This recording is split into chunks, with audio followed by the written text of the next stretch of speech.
아기는 흔들리는 요람 속에서 몸을 떨고 있었다. 눈동자는 뒤집히고 입계는 거품이 흘렀다. 재벌은 공포에 휩싸여 울어야 할지 소리쳐야 할지 몰랐다. 그런데 복도의 끝에서 한 단호한 목소리가 절망을 가르며 들려왔다. 그는 독살당했어요. 하지만 제가 해독제를 가지고 있습니다. 청소부의 말이었다. 그리고 그녀가 주머니에서 꺼낸 것은 그 누구도 상상하지 못한 것이었다. 이 이야기 속에 진심으로 몰입하셨다면 댓글에 생명이라는 단어를 남겨주세요. 모든 아기들이 사랑과 축복 속에서 건강하고 강하게 자라길 함께 기원합니다.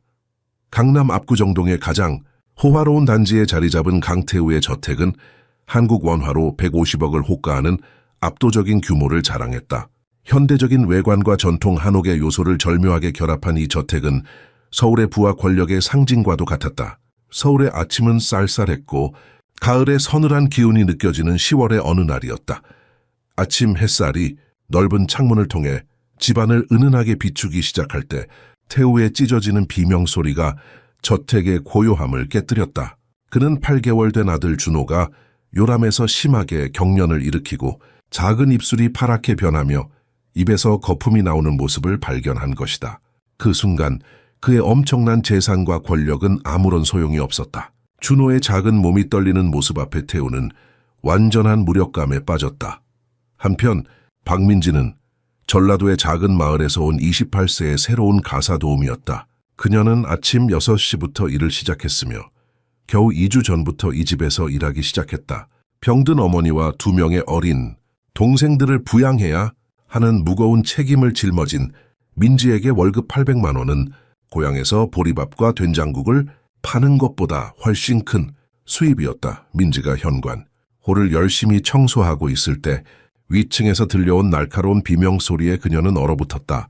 생각할 틈도 없이 대걸레를 놓고 본능적으로 넓은 계단을 향해 달려갔다. 아기 방의 광경은 완전한 혼란 그 자체였다. 강태우, 그 냉철하고 단호한 결정으로 유명한 재벌 총수가 떨리는 손으로 아들을 붙잡고 있었다. 작은 준호는 온몸이 경직되어 끊임없이 경련을 일으키고 있었다. 20년 넘게 이 가문을 모신 김할머니 가정부는 다급하게 응급 서비스에 전화하려 했고 다른 2명의 직원들은 공포에 질려 한쪽 구석에서 울음을 참고 있었다. 민지가 방에 들어섰을 때 태우는 목이 쉰 공포에 가득 찬 목소리로 전화기에 대고 소리치고 있었다. 그는 죽어가는 아들을 위한 즉각적인 의료 지원을 요구하고 있었다. 준호의 작은 손가락이 파란색으로 변해가는 모습을 보며 민지의 가슴은 찢어질 듯했다. 이런 상황은 처음이 아니었다. 5년 전 그녀의 고향 마을에서도 비슷한 일이 있었다. 그때 민지의 할머니는 마을에서 가장 존경받는 무당이었고 그녀는 할머니의 지혜를 물려받았다. 민지의 눈에는 준호의 증상이 너무나 익숙했다. 하지만 어떻게 이런 악의적인 일이 서울의 이 현대적인 고급 저택에서 일어날 수 있는지 이해할 수 없었다. 강 이사님, 민지는 용기를 내어 다가갔다. 하지만 태우는 아들의 고통에 완전히 사로잡혀 있었다. 그는 아이에게 구급차가 도착할 때까지 버티라며 절박한 간청을 중얼거리고 있었다. 소중한 시간이 흘러가고 있음을 느끼며 민지는 더 큰 긴급함으로 다시 시도했다. 강 이사님, 제가 이런 증상을 본 적이 있습니다. 정말 심각합니다. 이번에야 태우는 마침내 고개를 들었다.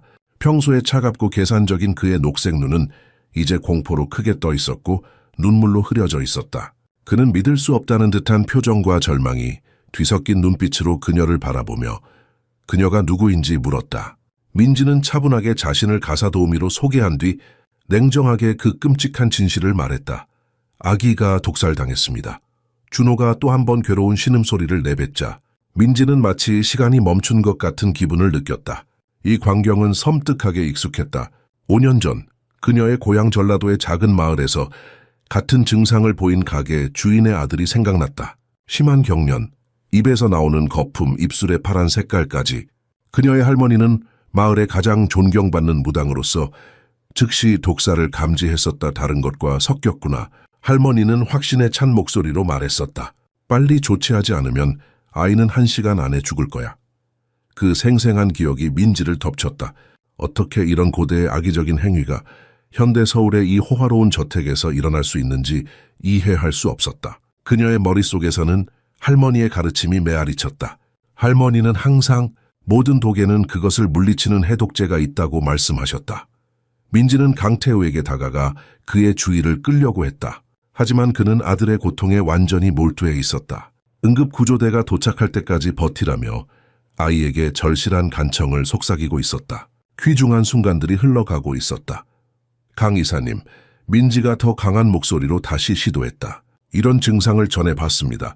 심각한 상황입니다. 이번에야 태우는 드디어 그녀를 바라보았다. 평소에 차갑고 계산적인 그의 녹색 눈동자는 이제 공포로 크게 확대되어 있었고 눈물로 흐려져 있었다. 그는 그녀를 믿을 수 없다는 듯이 쳐다보며 그녀가 누구인지 물었다. 박민지입니다. 새로운 가사 도우미요. 그녀는 차분하게 자신을 소개했다. 그리고 냉정하게 그 끔찍한 진실을 말했다. 아이가 독살당했습니다. 그 충격적인 단어 독살당했다가 아기 방에 울려 퍼지자 김 할머니의 전화 통화는 즉시 멈췄고 다른 직원들은 집단적인 충격 속에서 숨을 들이켰다. 독살, 태우는 그 단어를 되풀이했다. 그의 목소리는 공허한 속삭임이었고 마치 그의 정신이 그 파괴적인 의미를 이해하려고 애쓰는 것 같았다. 믿을 수 없다는 표정으로 그는 물었다. 무세운 말도 안 되는 소리를. 누가 우리 아이를. 그의 목소리가 떨렸다. 강태우 서울재계의 냉철한 거물이 갑자기 취약한 인간으로 변해 있었다. 귀중한 시간이 흐르고 있음을 아는 민지는 냉정하고 확실한 어조로 말했다. 준호님의 증상, 심한 경련, 입에서 나오는 거품, 입술의 파란색, 이 독특하게 특정합니다. 이것은 의도적인 독살을 가리킵니다. 강한 독소가 20분 이내에 중화되지 않으면 뇌 손상이 돌이킬 수 없게 됩니다. 태우는 그녀를 멍하니 바라보았다. 그의 마음은 의심과 절망의 소용돌이였다. 이 낯선 가사 도우미를 신뢰해야 할지 아니면 비합리적인 사람으로 무시해야 할지 고민하고 있었다.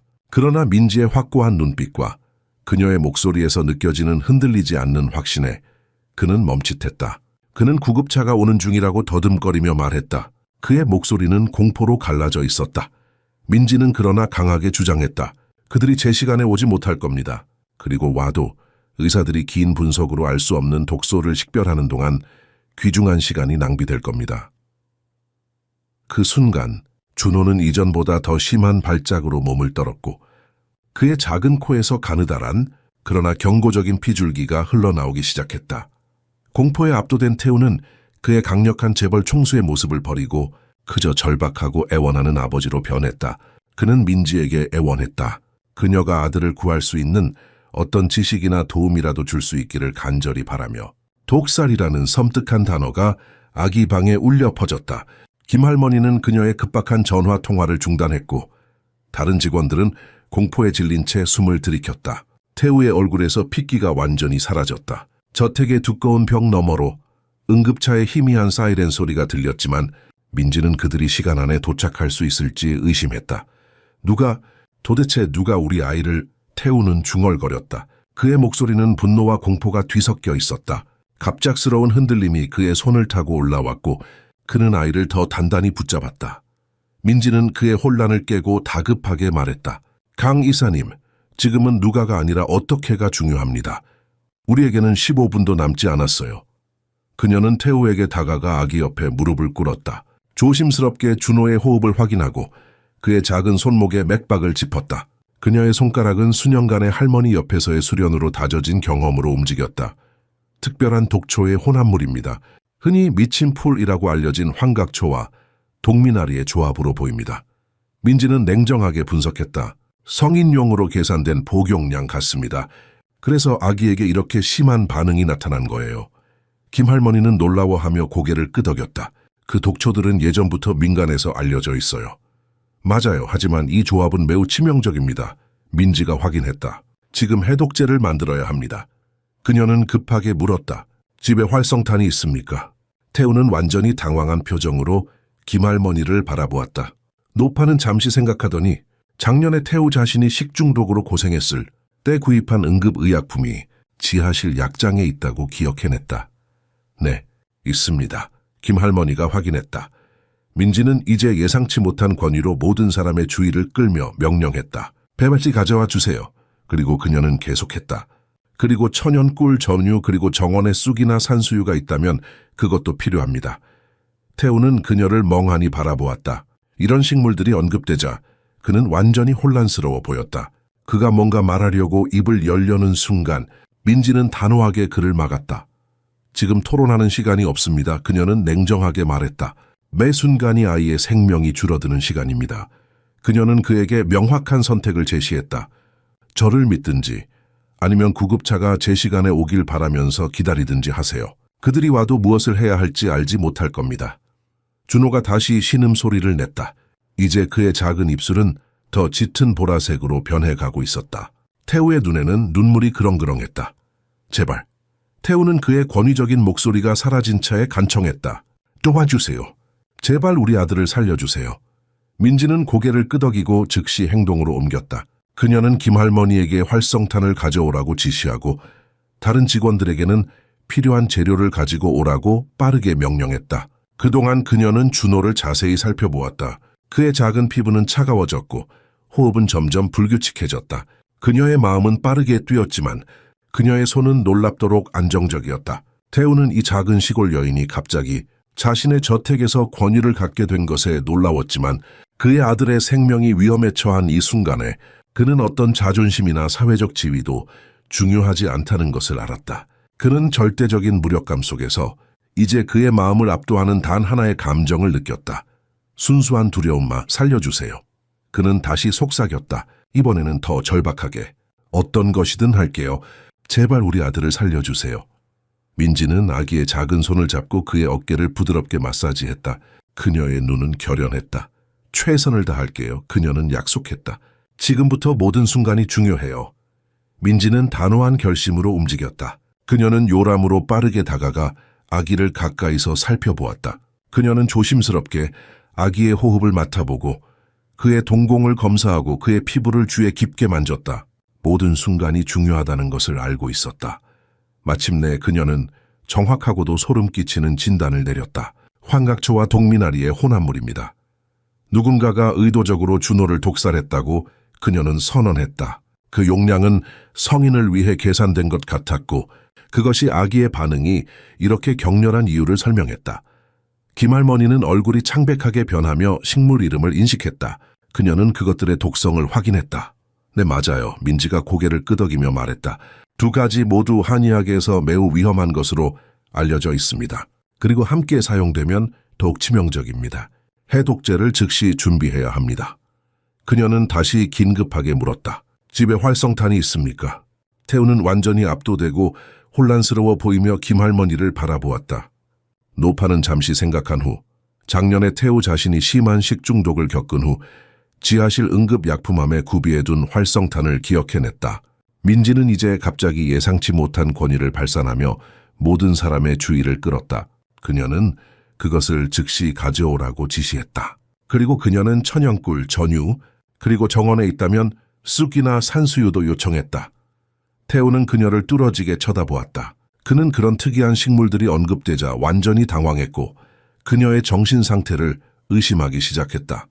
무슨 말씀을 하시는 건가요? 그가 물었다. 우리 아들이 죽어가고 있는데 꽃차를 만들자는 겁니까? 민지는 그를 단호하게 중단시켰다. 그녀는 그를 직접적으로 바라보며 강조했다. 토론에 쓸 시간이 없습니다. 매 순간이 당신 아들의 생명에서 빠져나가는 시간입니다. 그녀는 그에게 분명한 선택을 제시했다. 저를 믿든지 아니면 구급차가 제 시간에 오길 바라면서 기다리든지 하세요. 하지만 그들이 와도 그들은 이 특정한 독에 대응하는 방법을 모를 겁니다. 그 순간 준호는 또 다른 고통스러운 소리를 내며 그의 작은 입술이 이제 짙은 자주색으로 변해가고 있었다. 태우의 얼굴에서 모든 방어의 흔적이 사라졌다. 그는 그의 마음을 움켜쥐는 공포에 굴복했다. 해주세요. 그는 간절히 부탁했다. 당신이 할 수 있는 일이면 무엇이든 해주세요. 제발. 민지는 고개를 끄덕이고 일을 시작했다. 그녀는 몸소 몇 가지 재료를 모으기 위해 일어섰다. 서랍을 뒤져 작은 숟가락을 찾았고 그동안 태우는 준호의 상태가 악화되는 것을 지켜보며 절망에 빠졌다. 몇 분 후 김할머니가 활성탄, 꿀병, 우유 한 통을 들고 방으로 돌아왔다.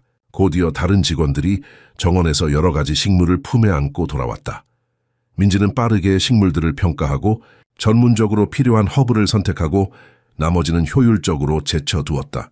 그녀는 매우 정확하고 유연한 동작으로 해독제 준비를 시작했다. 그녀는 숟가락 뒷면으로 산수유 잎을 조심스럽게 으깨고 그것을 활성탄과 섞었다. 꿀 한 스푼을 추가해 강력한 혼합물을 달게 한 다음 따뜻한 우유로 희석했다. 이 혼합물이 독의 일부를 중화시키고 몸이 독소를 배출하는 데 도움을 줄 거예요. 그녀는 일하면서 차분하게 설명했다. 그녀의 목소리는 단호하고 정보를 제공했다. 활성탄은 효과적으로 유해 물질을 흡착하고 산수유는 특별히 환각초에 대항하며 꿀은 위를 보호하는 층을 제공합니다. 태우는 지켜보며 깊은 매혹과 공포가 그를 사로잡았다. 모든 과정이 고대 신비한 텍스트에서 나온 장면 같았다. 그러나 민지의 모든 계산된 움직임에서 부인할 수 없는 자신감이 흘러나왔고 이는 그의 산산조각난 마음에 약하고 절박한 희망의 불씨를 켰다. 아이를 단단히 잡아주세요. 민지가 지시했다. 그녀의 시선이 흔들리지 않는 결의와 함께 그의 시선을 만났다. 그는 분명히 저항할 거예요. 쇼크 상태이니까요. 하지만 이것을 삼키게 하는 것이 매우 중요합니다. 태호는 이제 완전히 헌신하며 복종했다.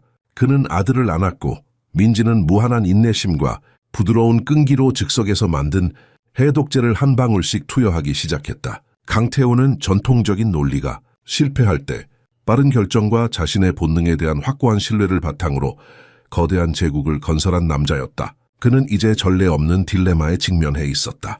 그 결정적인 순간에 압도적인 직감이 그를 밀어붙여 이 단순한 여인에게 신뢰를 두게 했다. 그녀의 눈은 흔들리지 않는 결의를 보여주었고 그녀의 손은 놀라운 자신감으로 움직였다. 그녀가 요청한 모든 것을 가져오세요. 그가 명령했다. 그의 목소리는 날카롭고 긴급했다. 바우리. 김할머니는 상황의 심각성에 떠밀려 방에서 뛰쳐나갔고 다른 두 직원들은 즉시 넓은 정원으로 파견되어 민지가 요청한 특정 식물들을 수집하도록 했다. 그동안 민지는 조용히 블라우스에 소매를 걷어 올리며 앞으로의 일에 대비했고 팔을 뻗었다. 아기를 저에게 주세요. 강 이사님, 그녀는 지시했다. 그녀의 어조는 단호하지만 안심시키는 것이었다. 그가 자신의 침으로 질식하지 않도록 특정 자세로 배치해야 합니다. 태우는 잠시 고뇌스러운 순간 동안 망설였다가 자신의 가장 소중한 소유물을 그녀의 유능한 손에 맡겼다. 민지가 조심스럽게 준호를 옆으로 눕히고 숙련된 전문가처럼 그의 작은 머리를 조심스럽게 받치는 동안 재벌은 거의 강박적인 집중력으로 그녀의 모든 정확한 움직임을 관찰했다. 어디서 이것을 배웠습니까? 그는 조용히 물었다. 그의 깊은 공포를 뚫고 초기의 호기심이 나타났다. 민지는 집중력을 흐트리지 않고 그녀의 할머니가 전라도에서 존경받는 무당이었으며 어린 시절부터 이 고대 지식을 그녀에게 전수했다고 밝혔다. 할머니는 조상의 지혜가 여러 세대 동안 우리 마을을 구했다고 믿으셨어요. 그녀는 부드럽게 설명했다. 특히 현대 의료시설이 너무 멀거나 비용이 너무 비쌀 때요. 그녀는 계속해서 할머니가 가르쳐준 한약재의 힘에 대해 이야기했다. 할머니는 모든 독에는 해독제가 있다고 자주 말씀하셨어요. 자연은 균형을 찾는 법을 알고 있다고요. 문제는 그 균형을 찾는 방법을 아는 것입니다. 태호는 이전에 그런 관행을 단지 미신으로 무시했던 것을 인정했다. 그는 항상 서양 의학만을 신뢰했고 그의 아버지가 병에 걸렸을 때도 가장 비싼 외국 전문가들을 데려왔었다. 하지만 이제 그는 새롭고 절박한 관심으로 듣고 있었다. 많은 사람들이 그렇게 생각해요. 민지는 약간의 우울한 미소로 대답했다. 그들이 절박하게 기적이 필요하고 모든 그 진보에도 불구하고 현대의학이 즉각적인 해결책을 제공하지 못할 때까지는요. 그녀의 말은 태우의 마음속 깊은 곳에 울렸다. 그는 자신의 인생이 얼마나 과학적 사고와 합리적 결정에 기반을 두었는지 깨달았다. 그는 돈으로 살 수 없는 어떤 것이 있을 수 있다고 생각한 적이 없었다. 하지만 지금 그의 모든 재산과 영향력은 그의 아들을 구하는 데 아무런 도움이 되지 않았다. 그러나 이 단순한 시골 여인의 조상 지식은 그의 유일한 희망이었다. 바로 그 순간 김할머니가 다시 나타났다. 그녀는 활성탄 꿀병, 우유 한 통을 들고 있었다. 곧이어 다른 직원들이 정원에서 돌아왔다. 그들의 팔에는 다양한 식물이 가득했다. 민지는 신속하게 식물의 풍부함을 평가하고 전문적으로 필요한 허브를 선택하고 나머지는 효율적으로 제쳐두었다. 준호의 상태는 계속 악화되었고 그의 작은 얼굴은 이제 고통스러운 경련으로 일그러져 있었다. 태우는 그녀의 빠르고 확신에 찬 움직임에 경탄했다. 그는 평생 동안 병원의 냉랭한 흰색 복도와 멸균된 방을 알고 있었지만 이제 그는 전통 한의학의 다른 세계를 목격하고 있었다. 그것은 그를 동시에 두렵게 하고 매료시켰다. 그가 마실 수 있게 해야 합니다. 민지가 그에게 말했다. 아이를 붙잡고 그의 머리를 이렇게 받쳐주세요. 태우는 고개를 끄덕이고 지시에 따랐다. 그의 손은 여전히 떨렸지만 그는 이제 희망의 불씨를 느꼈다. 그의 눈에는 결연함이 번쩍였다. 그는 집중하며 잠시 자신의 두려움을 넘어섰다. 할 수 있는 모든 것을 할게요. 그는 약속했다.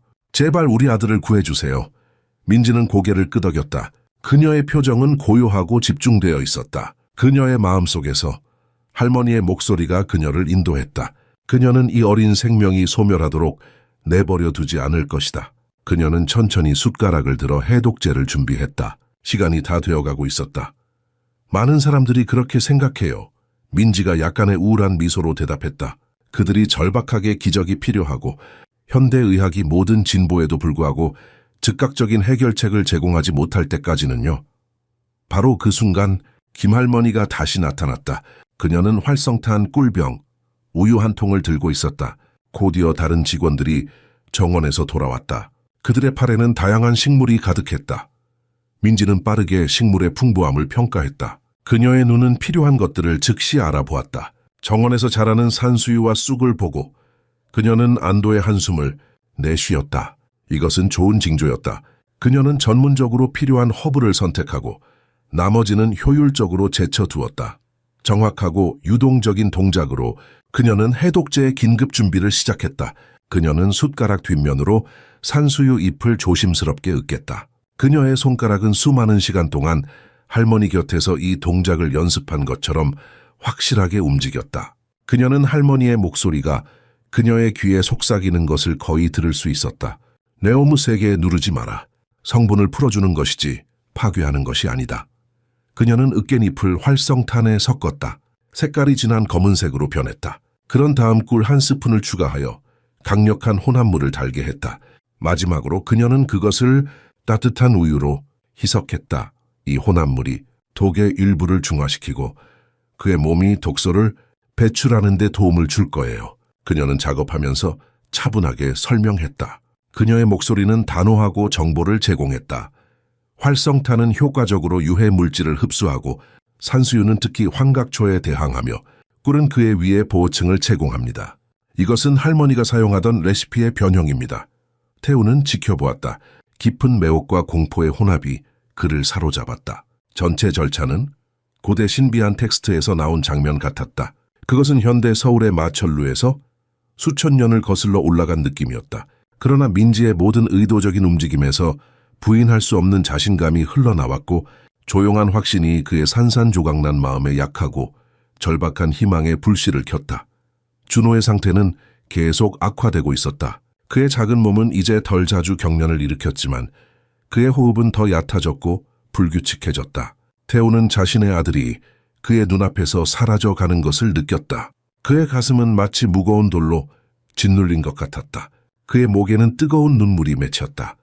민지는 준호의 이마에 손을 대고 그의 천을 확인했다. 그녀의 표정이 약간 어두워졌다. 그녀는 더 빠르게 움직이기 시작했다. 시간이 별로 없어요. 그녀가 부드럽게 말했다. 그녀는 수년 전 할머니가 그녀에게 가르쳐준 특별한 주문을 조용히 중얼거렸다. 그것은 보호와 치유를 위한 것이었다. 그녀는 미신적이지 않았지만 지금 그녀는 그녀가 가진 모든 도움이 필요했다. 그를 단단히 잡아주세요. 민지가 태우에게 지시했다. 그녀의 시선이 그의 시선과 만났고 흔들리지 않는 결의를 보였다. 그는 쇼크 상태이기 때문에 분명히 저항할 거예요. 하지만 그가 이것을 삼키는 것이 매우 중요해요. 태우는 이제 완전히 헌신하며 복종했다. 그는 아들을 품에 안았다. 그의 손은 여전히 약간 떨렸지만 그의 눈에는 이제 새로운 결의가 있었다. 그는 이 낯선 여인이 그의 아들의 유일한 희망임을 이해했다. 그는 그녀에게 자신의 아이의 생명을 맡겼다. 그것은 모든 겸손함을 요구하는 행동이었다. 민지는 무한한 인내심과 부드러운 끈기로 즉흥적인 해독제를 한 방울씩 투여하기 시작했다. 그녀는 약에 불어 준호의 작은 입술에 대고 부드럽게 액체를 밀어 넣었다. 할머니가 그녀에게 가르쳐준 대로 그녀는 아이의 목을 부드럽게 마사지하여 삼키는 것을 촉진했다. 준호는 처음에는 저항했다. 그는 그의 작은 머리를 좌우로 흔들고 쓴 혼합물에 대해 약하게 기침했다. 하지만 민지는 끈기 있게 계속했다. 그녀는 부드럽게 아이에게 말했다. 그녀의 목소리는 조용하고 진정시키는 것이었다. 용감한 아이구나. 그녀가 속삭였다. 이게 널 더 좋게 만들 거야. 그냥 조금만 더. 작은 전사야. 태우는 그녀의 손이 얼마나 안정적인지, 그녀의 목소리가 얼마나 부드러운지에 감탄했다. 이 힘든 순간에 그녀는 완벽한 평온함을 유지했다. 멀리서 앰뷸런스의 사이렌 소리가 점점 커지고 있었다. 그러나 민지는 그것을 듣지 못한 것 같았다. 그녀는 완전히 그녀의 임무에 집중했다. 그녀의 세계는 이 순간 이 작은 아이로 좁아졌고, 그녀는 그를 구하기 위해 그녀가 가진 모든 지식과 기술을 사용할 것이었다. 그녀는 계속해서 해독제를 조금씩 주었다. 각 방울마다 그녀는 기도했다. 그녀는 할머니의 지혜가 충분하기를 기도했다. 그녀는 자신의 손이 충분히 능숙하기를 기도했다. 그리고 무엇보다 그녀는 작은 준호가 충분히 강하기를 기도했다. 아기는 기침을 하고 침을 뱉으며 쓴 약에 대항해 필사적으로 몸부림쳤다. 하지만 민지는 부드럽고도 확고한 결단력으로 계속 인내했다. 공포에 질린 아버지에게는 영원처럼 느껴졌던 5분 후 준호의 격렬한 경련이 눈에 띄게 줄어들기 시작했다. 태우는 아들의 작은 손을 꽉 쥐고 있었다. 그의 눈은 아기의 얼굴에 고정되어 있었고 그는 모든 작은 변화를 관찰했다. 그는 준호의 호흡이 조금씩 안정되는 것을 알아차렸다. 믿을 수 없을 정도로 작은 희망의 불씨가 그의 가슴 속에서 타오르기 시작했다. 정말 효과가 있는 건가요? 그는 감히 희망을 품지 못하면서도 속삭였다. 민지는 고개를 끄덕였지만 그녀의 집중력은 흔들리지 않았다. 계속 싸우고 있어요. 하지만 아직 안전하지 않습니다. 더 많이 필요해요. 열분 후 아기는 갑자기 강하게 토했다. 어두운 색의 걸쭉하고 역겨운 액체가 나왔다. 민지의 얼굴이 안도와 승리의 미소로 밝아졌다. 좋아요. 그녀는 차분한 만족감이 담긴 목소리로 선언했다. 독을 밖으로 내보내고 있어요. 매우 좋은 신호입니다. 태우는 그녀의 표정을 유심히 관찰했다. 그녀의 미소 속에서 진정한 안도감을 볼 수 있었다. 첫 번째로 그는 이 낯선 여인이 그와 함께 두려워하고 또한 그와 함께 희망하고 있다는 것을 깨달았다. 그녀의 전문적인 침착함 아래에는 준호의 생존에 대한 깊은 관심이 있었다. 서서히, 거의 기적적으로 건강한 색이 준호의 이전에 팔았던 작은 입술로 돌아오기 시작했다. 그의 호흡은 여전히 약간 거칠었지만 점차 더 규칙적이 되었다. 그의 눈은 더 이상 불길하게 뒤집히지 않았다. 태우는 아들의 이마에 손을 대고 그의 피부가 더 이상 차갑고 축축하지 않음을 느꼈다. 그는 눈물로 흐려진 시야를 통해 민지를 바라보았다. 고맙습니다. 그는 간단하게 말했다. 하지만 그 말에는 그가 평생 느꼈던 것보다 더 많은 감정이 담겨 있었다.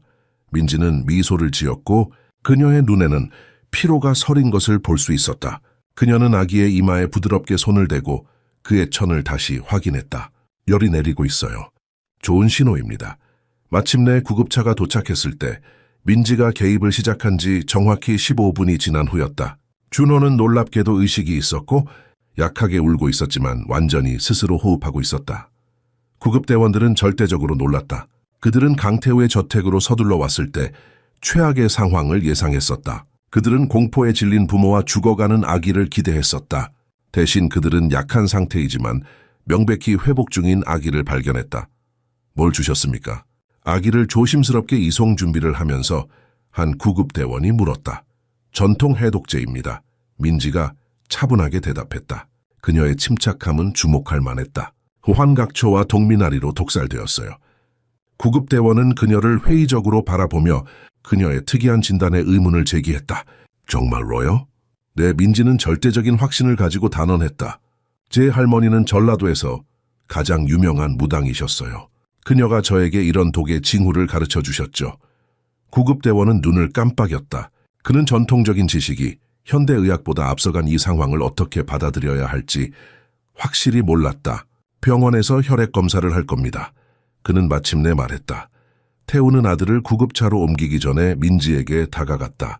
그는 감정으로 가득 차 있었고 말을 찾기 위해 고군분투했다. 같이 가세요. 그는 간단히 요청했다. 제이버, 우리랑 같이 가주세요. 민지는 약간 놀라 보였지만 고개를 끄덕였다. 그녀는 이 위기의 시간에 그를 혼자 두고 싶지 않았다. 더구나 그녀는 준호의 상태가 어떻게 진행되는지 지켜보고 싶었다. 그녀가 도움을 줄 수 있는 무언가가 또 있을 수도 있었다. 구급차가 고급 병원을 향해 서울의 거리를 달리는 동안 태우는 민지의 손을 잡았다. 그는 자신의 평생을 돈과 권력을 쫓는 데 보냈지만 지금 그가 정말로 가치 있게 여기는 것은 이 겸손한 여인의 고대 지혜와 그녀의 따뜻한 인간미였다. 그는 자신의 아들을 바라보았다. 아직 위험에 처해 있지만 살아있었다. 기적적으로 살아있었다. 그리고 그것은 모두 그가 가장 예상치 못한 곳에서 온 도움 덕분이었다. 강남 최고의 병원에 도착했을 때 의사들은 즉시 준호를 검사하기 위해 데려갔다. 태우와 민지는 불안하게 기다렸다. 두 사람은 모두 지친 상태였지만 두려움과 희망의 감정으로 아직 깨어 있었다. 병원에서 의사팀이 준호를 철저히 검사하는 동안 태우는 대기실의 창가에 서 있었다. 그의 마음은 깊은 안도감, 압도적인 감사함, 깊은 혼란, 그리고 그가 완전히 표현할 수 없는, 알 수 없는 감정의 혼란스러운 소용돌이였다. 서울의 불빛이 창 너머로 반짝였다. 이 도시는 그의 제국이었다. 한국 최대의 기술 대기업 중 하나인 강인더스트리의 CEO로서 태우는 권력과 영향력에 익숙했다. 그는 전략적 인수와 냉정한 결정으로 알려져 있었다. 그의 명성은 그를 앞서갔다. 강철 같은 의지를 가진 남자, 결코 감정에 좌우되지 않는 사람. 하지만 오늘 밤 그는 근본적으로 변화했다. 그는 그의 전체 세계가 흔들리는 것을 느꼈다. 그의 사무실 창문에서 볼 수 있는 서울의 화려한 고층 빌딩들, 유리와 강철의 기념비들, 은 그의 성공의 상징이었다. 하지만 지금 그는 자신이 쌓아온 모든 것이 얼마나 헛된지를 보았다. 그의 모든 재산과 권력이 그의 아들의 목숨을 구할 수 없었다. 대신 한 겸손한 시골 여인의 고대 지혜가 그것을 했다. 수십억 원이 넘는 가치의 강 인더스트리, 주식이 그가 가장 절실히 필요한 순간 그에게 아무런 도움을 주지 못했다. 그러나 전라도 시골에서 온 가사도우미는 불가능한 일을 해냈다. 태우는 아직도 그것을 완전히 이해할 수 없었다.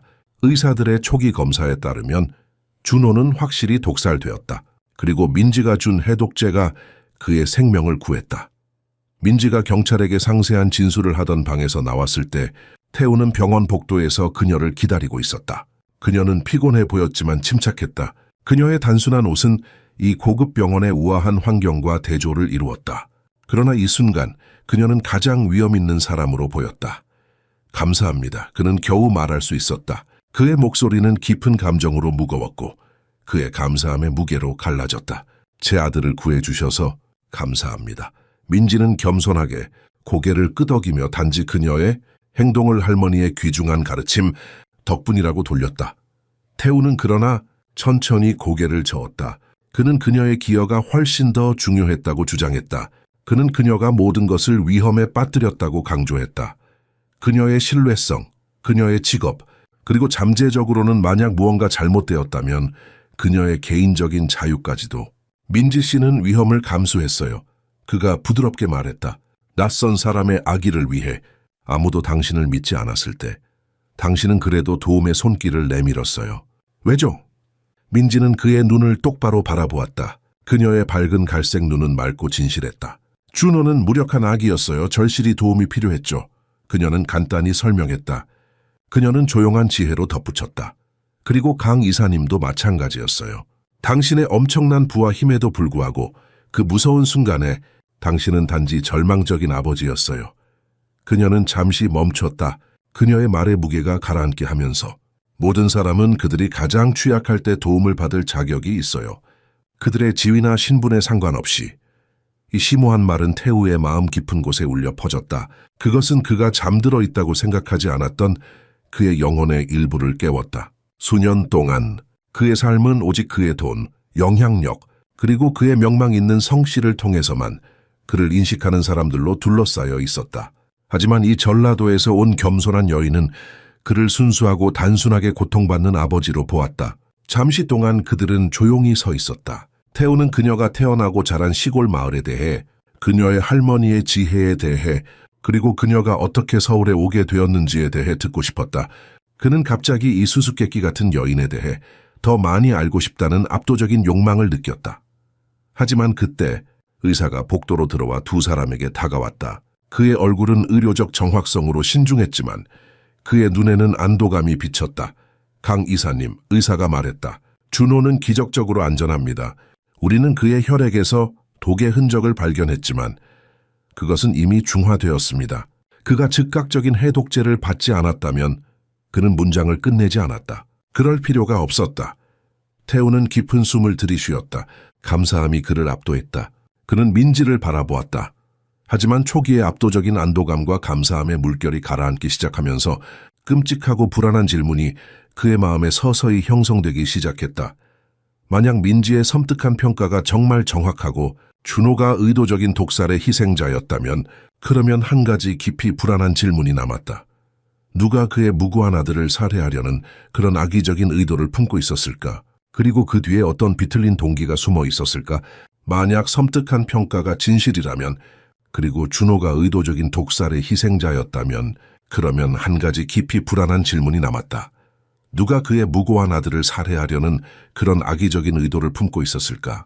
이 불안한 질문들에 대한 임박한 대답은 그들의 삶을 영원히 변화시킬 일련의 사건들을 일으키려고 했다. 바로 그날 오후 공식 경찰 수사가 시작되었다. 서울 수사과의 두 형사가 강저택에 도착했다. 그들은 압수수색 영장을 갖고 있었다. 형사, 김도진은 50대의 베테랑으로 회색 머리카락과 너무 많은 것을 본 눈을 가졌다. 그는 조사를 이끌었다.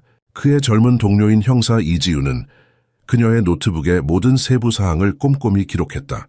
그들의 목표는 각 직원을 신문하고 광대한 부지의 구석구석을 철저히 수색하는 것이었다. 태우는 준호가 강남의 최고급 병원인 아산병원에서 돈으로 구할 수 있는 최고의 간호사들에 둘러싸여 면밀한 관찰하에 남아있는 동안 집으로 돌아가겠다고 주장했다. 그는 즉각적인 답변을 절실히 원했다. 저택의 호화로운 서재에 앉아 김 형사는 인터뷰를 시작했다. 그는 이전 48시간의 완전한 설명을 요청했고 가장 사소한 세부 사항도 중요할 수 있다고 강조했다.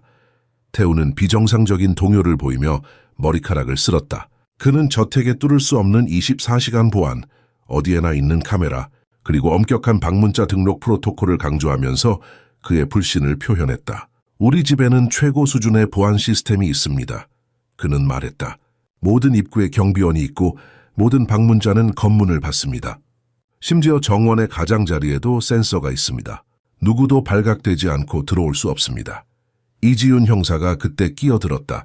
그녀는 미묘하게 바로 이러한 보안 조치가 그들로 하여금 내부일을 의심하게 한다고 제안했다. 아기에게 지속적이고 제한 없는 접근 권한을 가진 사람. 외부인이 들어올 가능성이 거의 없다면 그녀는 조심스럽게 말했다. 우리는 안에 있는 사람을 봐야 합니다. 아기에게 규칙적으로 접근할 수 있는 사람 말이죠. 그녀의 말의 의미는 날 것이었고 명확했으며 절대적으로 끔찍했다. 그것은 태우의 위장을 메스꺼운 공포로 뒤집었다. 누군가, 그가 신뢰한 사람이 그의 아들을 해치려고 했다는 생각. 그것은 그가 상상할 수 있는 가장 큰 배신이었다. 불가능합니다. 태우는 대답했다. 그의 목소리는 불신과 분노로 팽팽했다. 저는 제 직원들을 친밀하게 알고 있습니다. 김 할머니는 예를 들어 20년 동안 충성스러운 직원이었습니다. 유모들은 고용되기 전에 철저한 신원조사를 받았습니다. 그는 일어서서 창가로 걸어갔다. 밖에서는 정원사들이 정원에서 일하고 있었다. 그는 그들을 평생 알아왔다. 어떻게 그들 중 누구든 그런 끔찍한 행동을 할 수 있을까?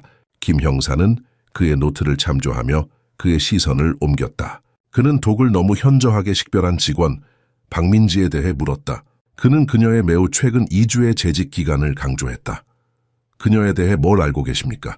김 형사가 물었다. 태우는 놀라운 방어적인 찌르기를 느꼈다. 그것은 거의 본능적이었다. 그녀가 제 아들을 구했습니다. 그는 확신을 가지고 단언했다. 그녀의 의도가 그를 해치는 것이었다면 그녀는 분명히 도움을 주기 위해 개입하지 않았을 것입니다. 이지은 형사는 그러나 신중하고 불안한 대안을 제공했다. 아마도 민지는 의심을 돌리기 위해 영웅심을 연출했을 수도 있다.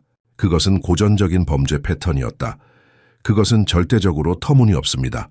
태우는 의자에서 일어서며 외쳤다. 그의 분노는 명백했다. 민지 씨는 준호를 구하기 위해 모든 것을 위험에 빠뜨렸습니다.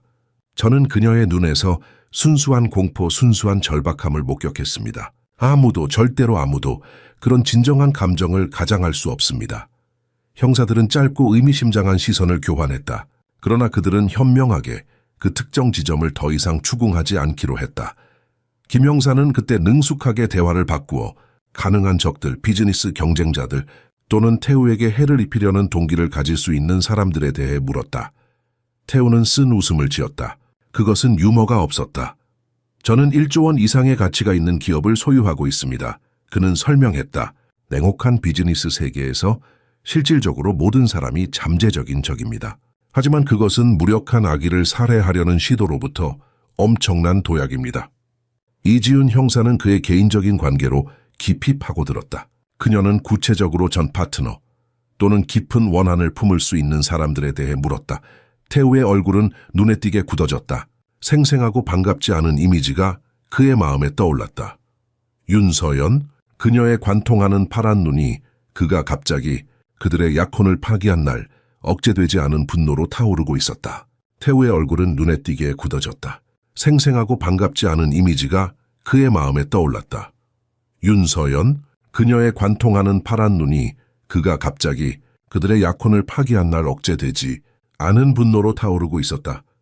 서연은 한국에서 가장 유명한 화장품 회사 중 하나인 뷰티스타의 상속녀였다. 그녀는 한국 사회에서 가장 아름답고 인기 있는 여성 중 하나로 간주되었다. 그녀의 얼굴은 광고판, 잡지 표지, 그리고 소셜미디어 전체에 있었다. 그러나 그녀의 외적 아름다움 아래에는 어두운 본성이 숨겨져 있었다.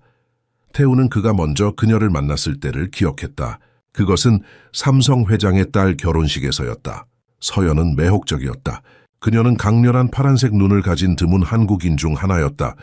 그녀의 유럽인 할머니로부터 물려받은 특성, 그 눈들은 처음에 그를 사로잡았다. 그들은 군중 속에서 눈에 띄었다. 그들의 관계는 격렬했다. 서로의 회사의 이익을 위한 전략적 제휴로 시작하여 곧 로맨스로 발전했다. 그리고 그 당시 태우는 자신이 사랑에 빠졌다고 생각했다. 그는 그녀의 아름다움, 그녀의 야망, 그리고 그녀의 사업적 수완에 매혹되었다. 그는 서연에게 청혼했고 그들의 약혼은 모든 주요 한국 비즈니스 및 엔터테인먼트 잡지의 표지를 장식했다. 하지만 시간이 지남에 따라 서연의 참된 성격이 드러나기 시작했다. 그녀는 소유욕이 강했다. 그녀는 그의 모든 움직임을 알고 싶어 했고 그의 모든 결정에 영향을 미치려고 했다.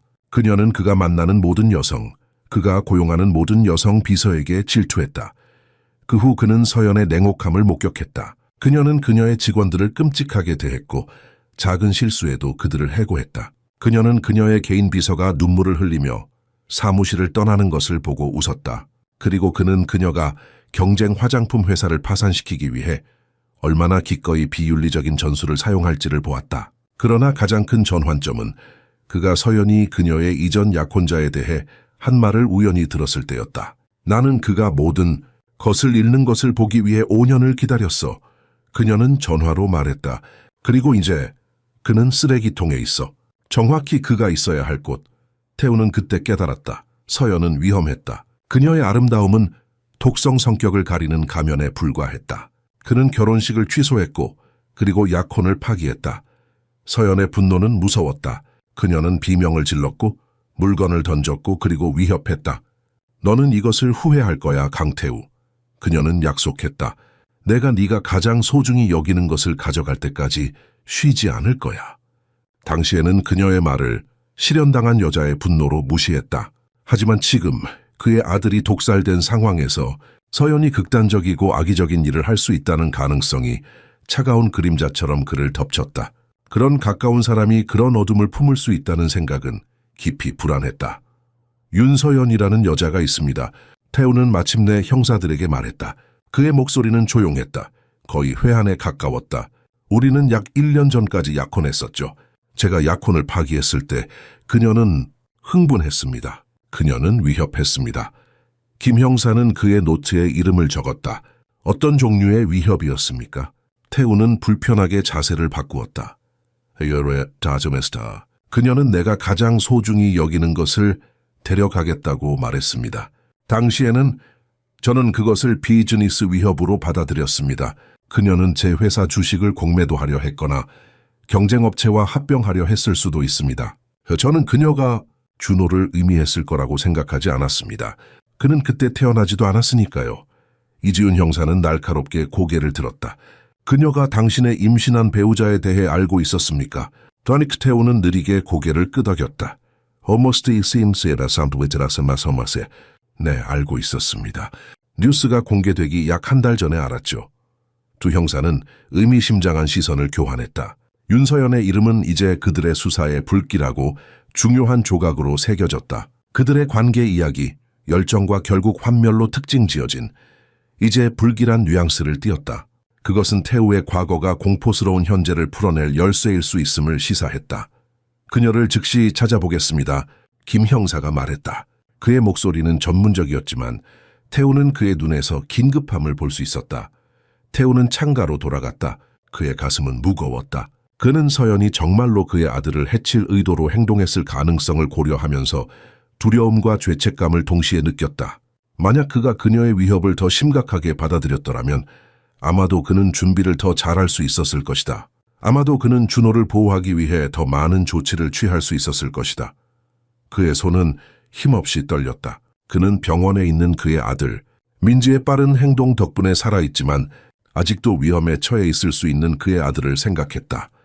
형사들은 태우의 제보를 따라 윤서연에 대한 철저한 조사를 시작했다. 그러나 그들의 좌절감에 서연은 겉보기에 단단한 알리바이를 제시했다.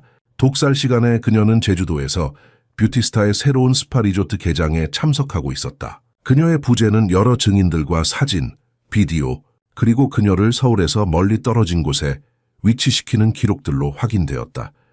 그녀의 부인은 설득력이 있었다. 경찰이 그녀를 신문했을 때 그녀는 냉담했지만 그녀의 태도는 범죄와 그녀를 직접 연결할 수 있는 어떤 틈도 드러내지 않았다.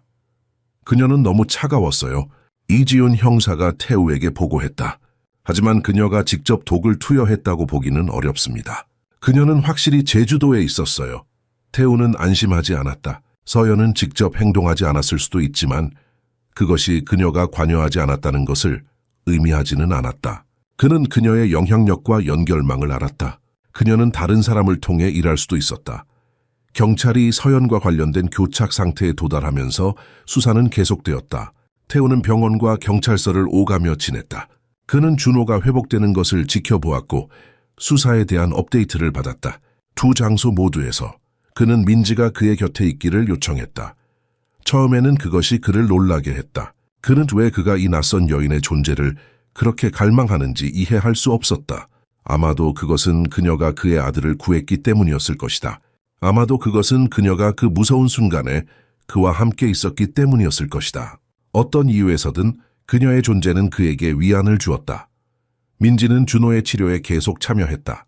그녀의 전통 한약 지식은 병원 의사들의 서양 의학적 접근과 함께 작용했다. 처음에 의사들은 그녀의 제안에 회의적이었다. 그러나 준호가 빠르게 회복되는 것을 보고 그들은 점차 그녀의 조언을 받아들이기 시작했다. 그녀는 정말 놀라운 사람입니다. 수석 의사 박재훈이 태우에게 말했다. 그녀의 지식은 깊고 세밀합니다. 우리는 그녀에게서 많은 것을 배울 수 있습니다. 태우는 병원 정원에서 민지와 함께 시간을 보내기 시작했다. 그들은 준호가 낮잠을 자는 동안 산책을 했다. 그는 그녀의 이야기에 귀를 기울였다. 그녀의 어린 시절, 그녀의 할머니와 함께한 시간, 그리고 그녀가 서울에 오게 된 여정에 대해. 할머니는 저에게 단순히 약초를 가르치신 게 아니었어요.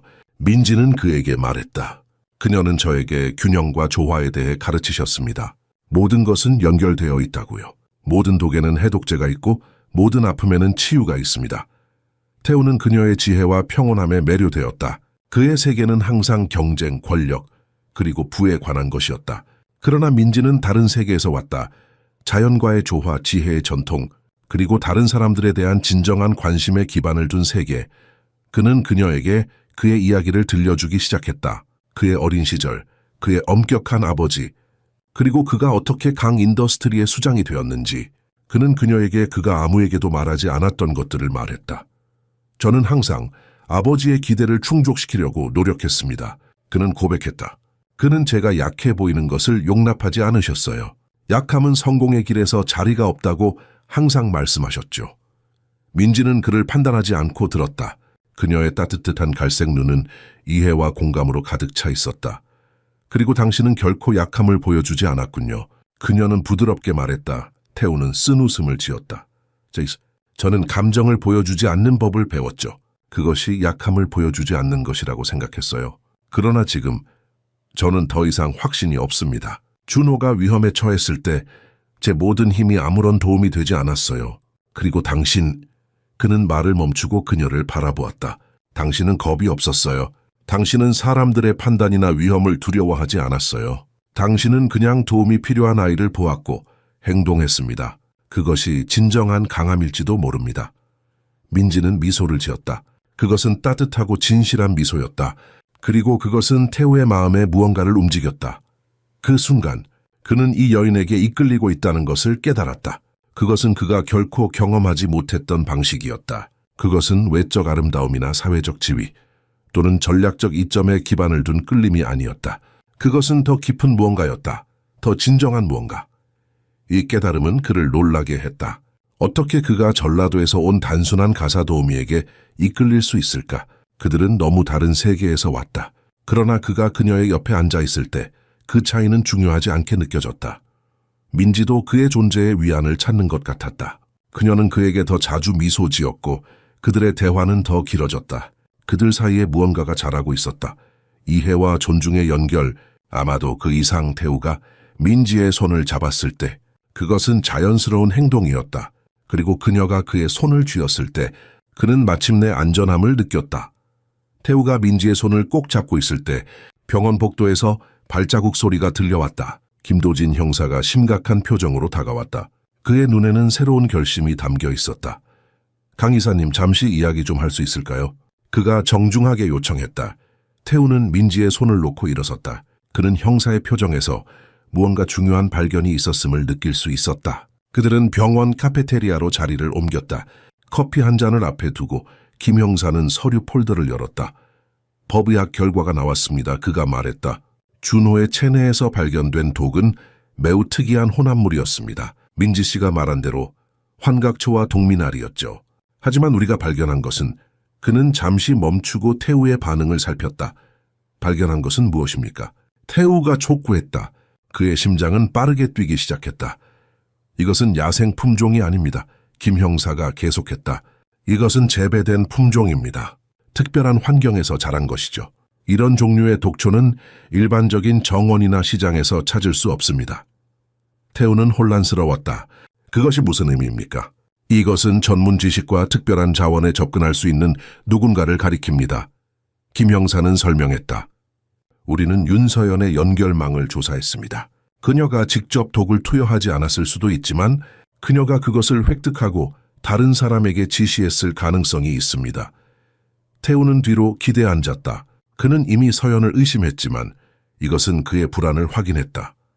당신이 저택에 있는 누군가를 의심하고 있다는 건가요? 그가 물었다. 김 형사는 고개를 끄덕였다. 네, 그렇습니다. 이런 종류의 독초에 대한 지식과 접근성을 가진 사람을 찾고 있습니다. 그리고 그는 다시 말을 멈추었다. 그리고 무엇입니까? 태우는 인내심을 잃어가고 있었다. 우리는 당신의 정원사 전구진 씨에게 관심이 있습니다. 태우는 놀라서 눈을 크게 떴다. 우진은 20년 넘게 그의 가족을 위해 일해왔다. 그는 태우가 어린 시절부터 알고 있는 사람이었다. 충성스럽고 조용한 남자, 식물에 대한 깊은 지식을 가진 사람.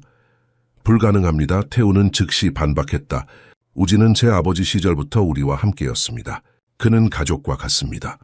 김 형사는 동정어린 시선으로 그를 바라보았다. 가끔은 가장 가까운 사람들이 가장 큰 상처를 줍니다. 그는 폴더에서 또 다른 서류를 꺼냈다. 전구진 씨는 몇 년 전 당신과 개인적인 분쟁이 있었다고 들었습니다. 그의 아들과 관련된 일이었죠? 태우는 얼굴이 창백해졌다. 그는 거의 잊고 있었다.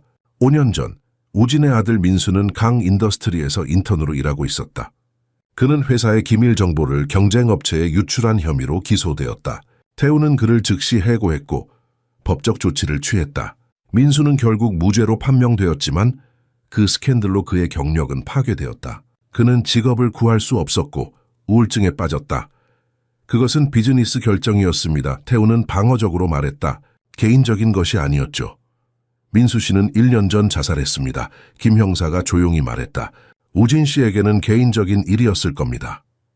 태우는 마치 누군가가 그의 가슴을 주먹으로 쳤을 때처럼 느꼈다. 그는 민수의 자살에 대해 알지 못했다. 그의 마음은 갑자기 죄책감으로 가득 찼다. 그는 그 젊은이가 자신의 행동으로 인해 그렇게 절망적이었다는 것을 상상조차 하지 못했다. 우진은 왜 계속 저를 위해 일했죠? 그는 혼란스러운 목소리로 물었다. 복수는 인내를 요구합니다. 김 형사는 심각하게 말했다. 그리고 당신의 저택에서 일하는 것은 그에게 완벽한 접근성을 제공했습니다. 태우는 이 정보를 처리하려고 애쓰면서 손으로 얼굴을 문질렀다. 우진, 충실한 정원사, 그가 정말로 준호를 독살하려고 했을까? 증거가 있습니까? 그가 물었다. 우리는 그의 작업실을 수색했습니다. 김 형사가 대답했다. 우리는 정확히 준호의 시스템에서 발견된 것과 동일한 독초를 발견했습니다. 그리고 그의 노트북에서 윤서연과의 이메일 교환을 찾았습니다. 태우의 가슴이 무거워졌다. 배신감이 그를 압도했다. 신뢰했던 누군가가, 가족처럼 여겼던 누군가가 그의 아들을 해치려고 했다. 그리고 그 뒤에는 서연이 있었다. 그를 체포했습니까? 태우가 물었다. 아직 진행 중입니다. 김 형사가 대답했다. 우리는 확실한 증거를 수집하고 있습니다. 그러나 당신과 당신의 아들은 안전할 것입니다. 우리는 저택과 병원 모두에 추가 보안을 배치했습니다. 태우는 고개를 끄덕였지만 그의 마음은 혼란스러웠다. 그는 민지에게 돌아가야 했다. 그녀의 평온함만이 지금 그가 필요로 하는 것이었다.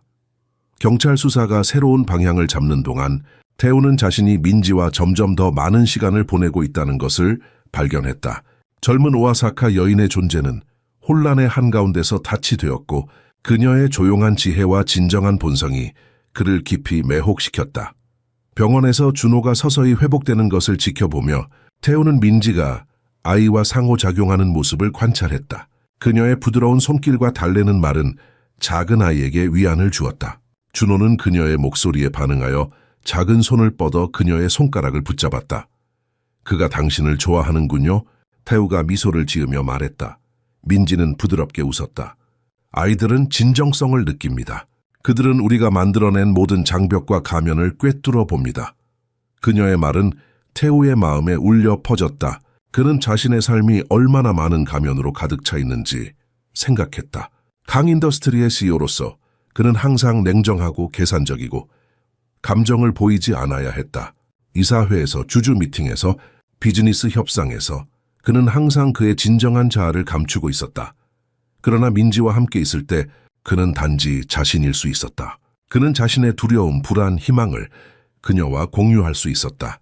그녀는 결코 판단하지 않았다. 그녀는 단지 들었고 이해했고 때때로 그녀의 단순하지만 심오한 지혜를 제공했다. 태우는 계급사회의 엄격한 계층 구조에서 자라왔다. 그의 아버지는 서울대 출신의 엘리트였고 그의 어머니는 명문 가문 출신이었다. 그는 항상 자신과 같은 배경을 가진 사람들과만 교류하도록 가르쳐졌다. 그의 친구들은 다른 재벌 가문의 자녀들이었다. 그의 전 약혼녀 서연도 그의 세계의 일부였다. 하지만 민지는 완전히 다른 세계에서 왔다. 전라도의 작은 농촌 마을, 서울의 화려한 고층, 빌딩으로부터 멀리 떨어진 곳에서 자란 그녀는 태우가 결코 경험하지 못한 단순하고 진정한 삶을 살았다. 그녀의 지혜는 책이나 고급 교육에서 오는 것이 아니라 살아온 경험과 그녀의 할머니로부터 전해진 전통적인 가르침에서 왔다.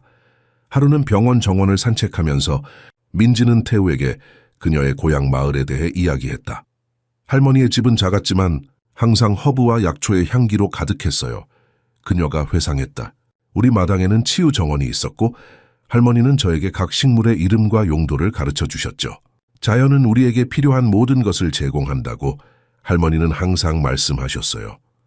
태우는 그녀의 모든 말을 흡수했다. 그는 자신이 평생 동안 자연으로부터 얼마나 단절되어 있었는지 깨달았다. 그의 세계는 유리, 강철, 콘크리트였다. 강남의 그의 펜트하우스 아파트에서 그는 도시의 정형을 볼 수 있었지만 별을 결코 볼 수 없었다. 당신의 할머니를 만나고 싶군요. 그가 진심으로 말했다. 민지의 눈에 슬픔이 스쳤다. 할머니는 3년 전에 돌아가셨어요. 그녀는 97세였습니다. 태우는 그녀의 손을 쥐었다.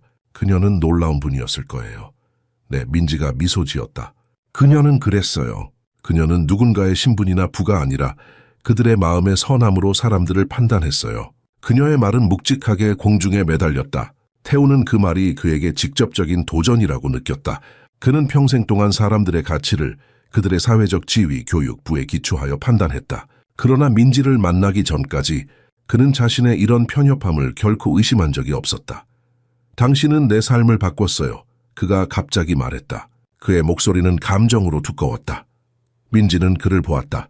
약간 놀란 표정이었다. 단지 준호를 구한 것뿐만 아니라 그가 계속했다.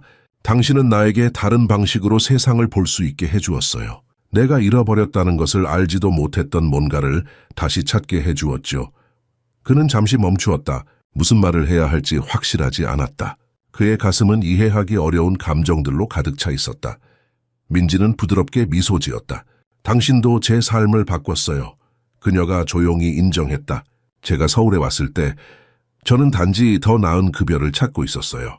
그리고 대신에 그녀는 말을 멈추고 고개를 숙였다. 태우는 그녀의 턱을 부드럽게 들어올렸다. 그들의 시선이 만났고 그 순간 세상의 나머지는 사라진 것 같았다. 당신은 무엇을 발견했나요? 그가 물었다. 그러나 민지가 대답하기 전에 간호사가 정원으로 급하게 들어왔다. 강 이사님, 그녀가 외쳤다. 빨리 오세요. 준호가 깨어났고 당신을 부르고 있어요. 태우와 민지는 간호사를 따라 병실로 급히 들어갔다. 준호는 침대에 앉아 있었고 그의 작은 얼굴은 이제 건강한 색으로 빛나고 있었다. 그는 아버지를 보자마자 기뻐하며 작은 팔을 뻗었다. 아빠!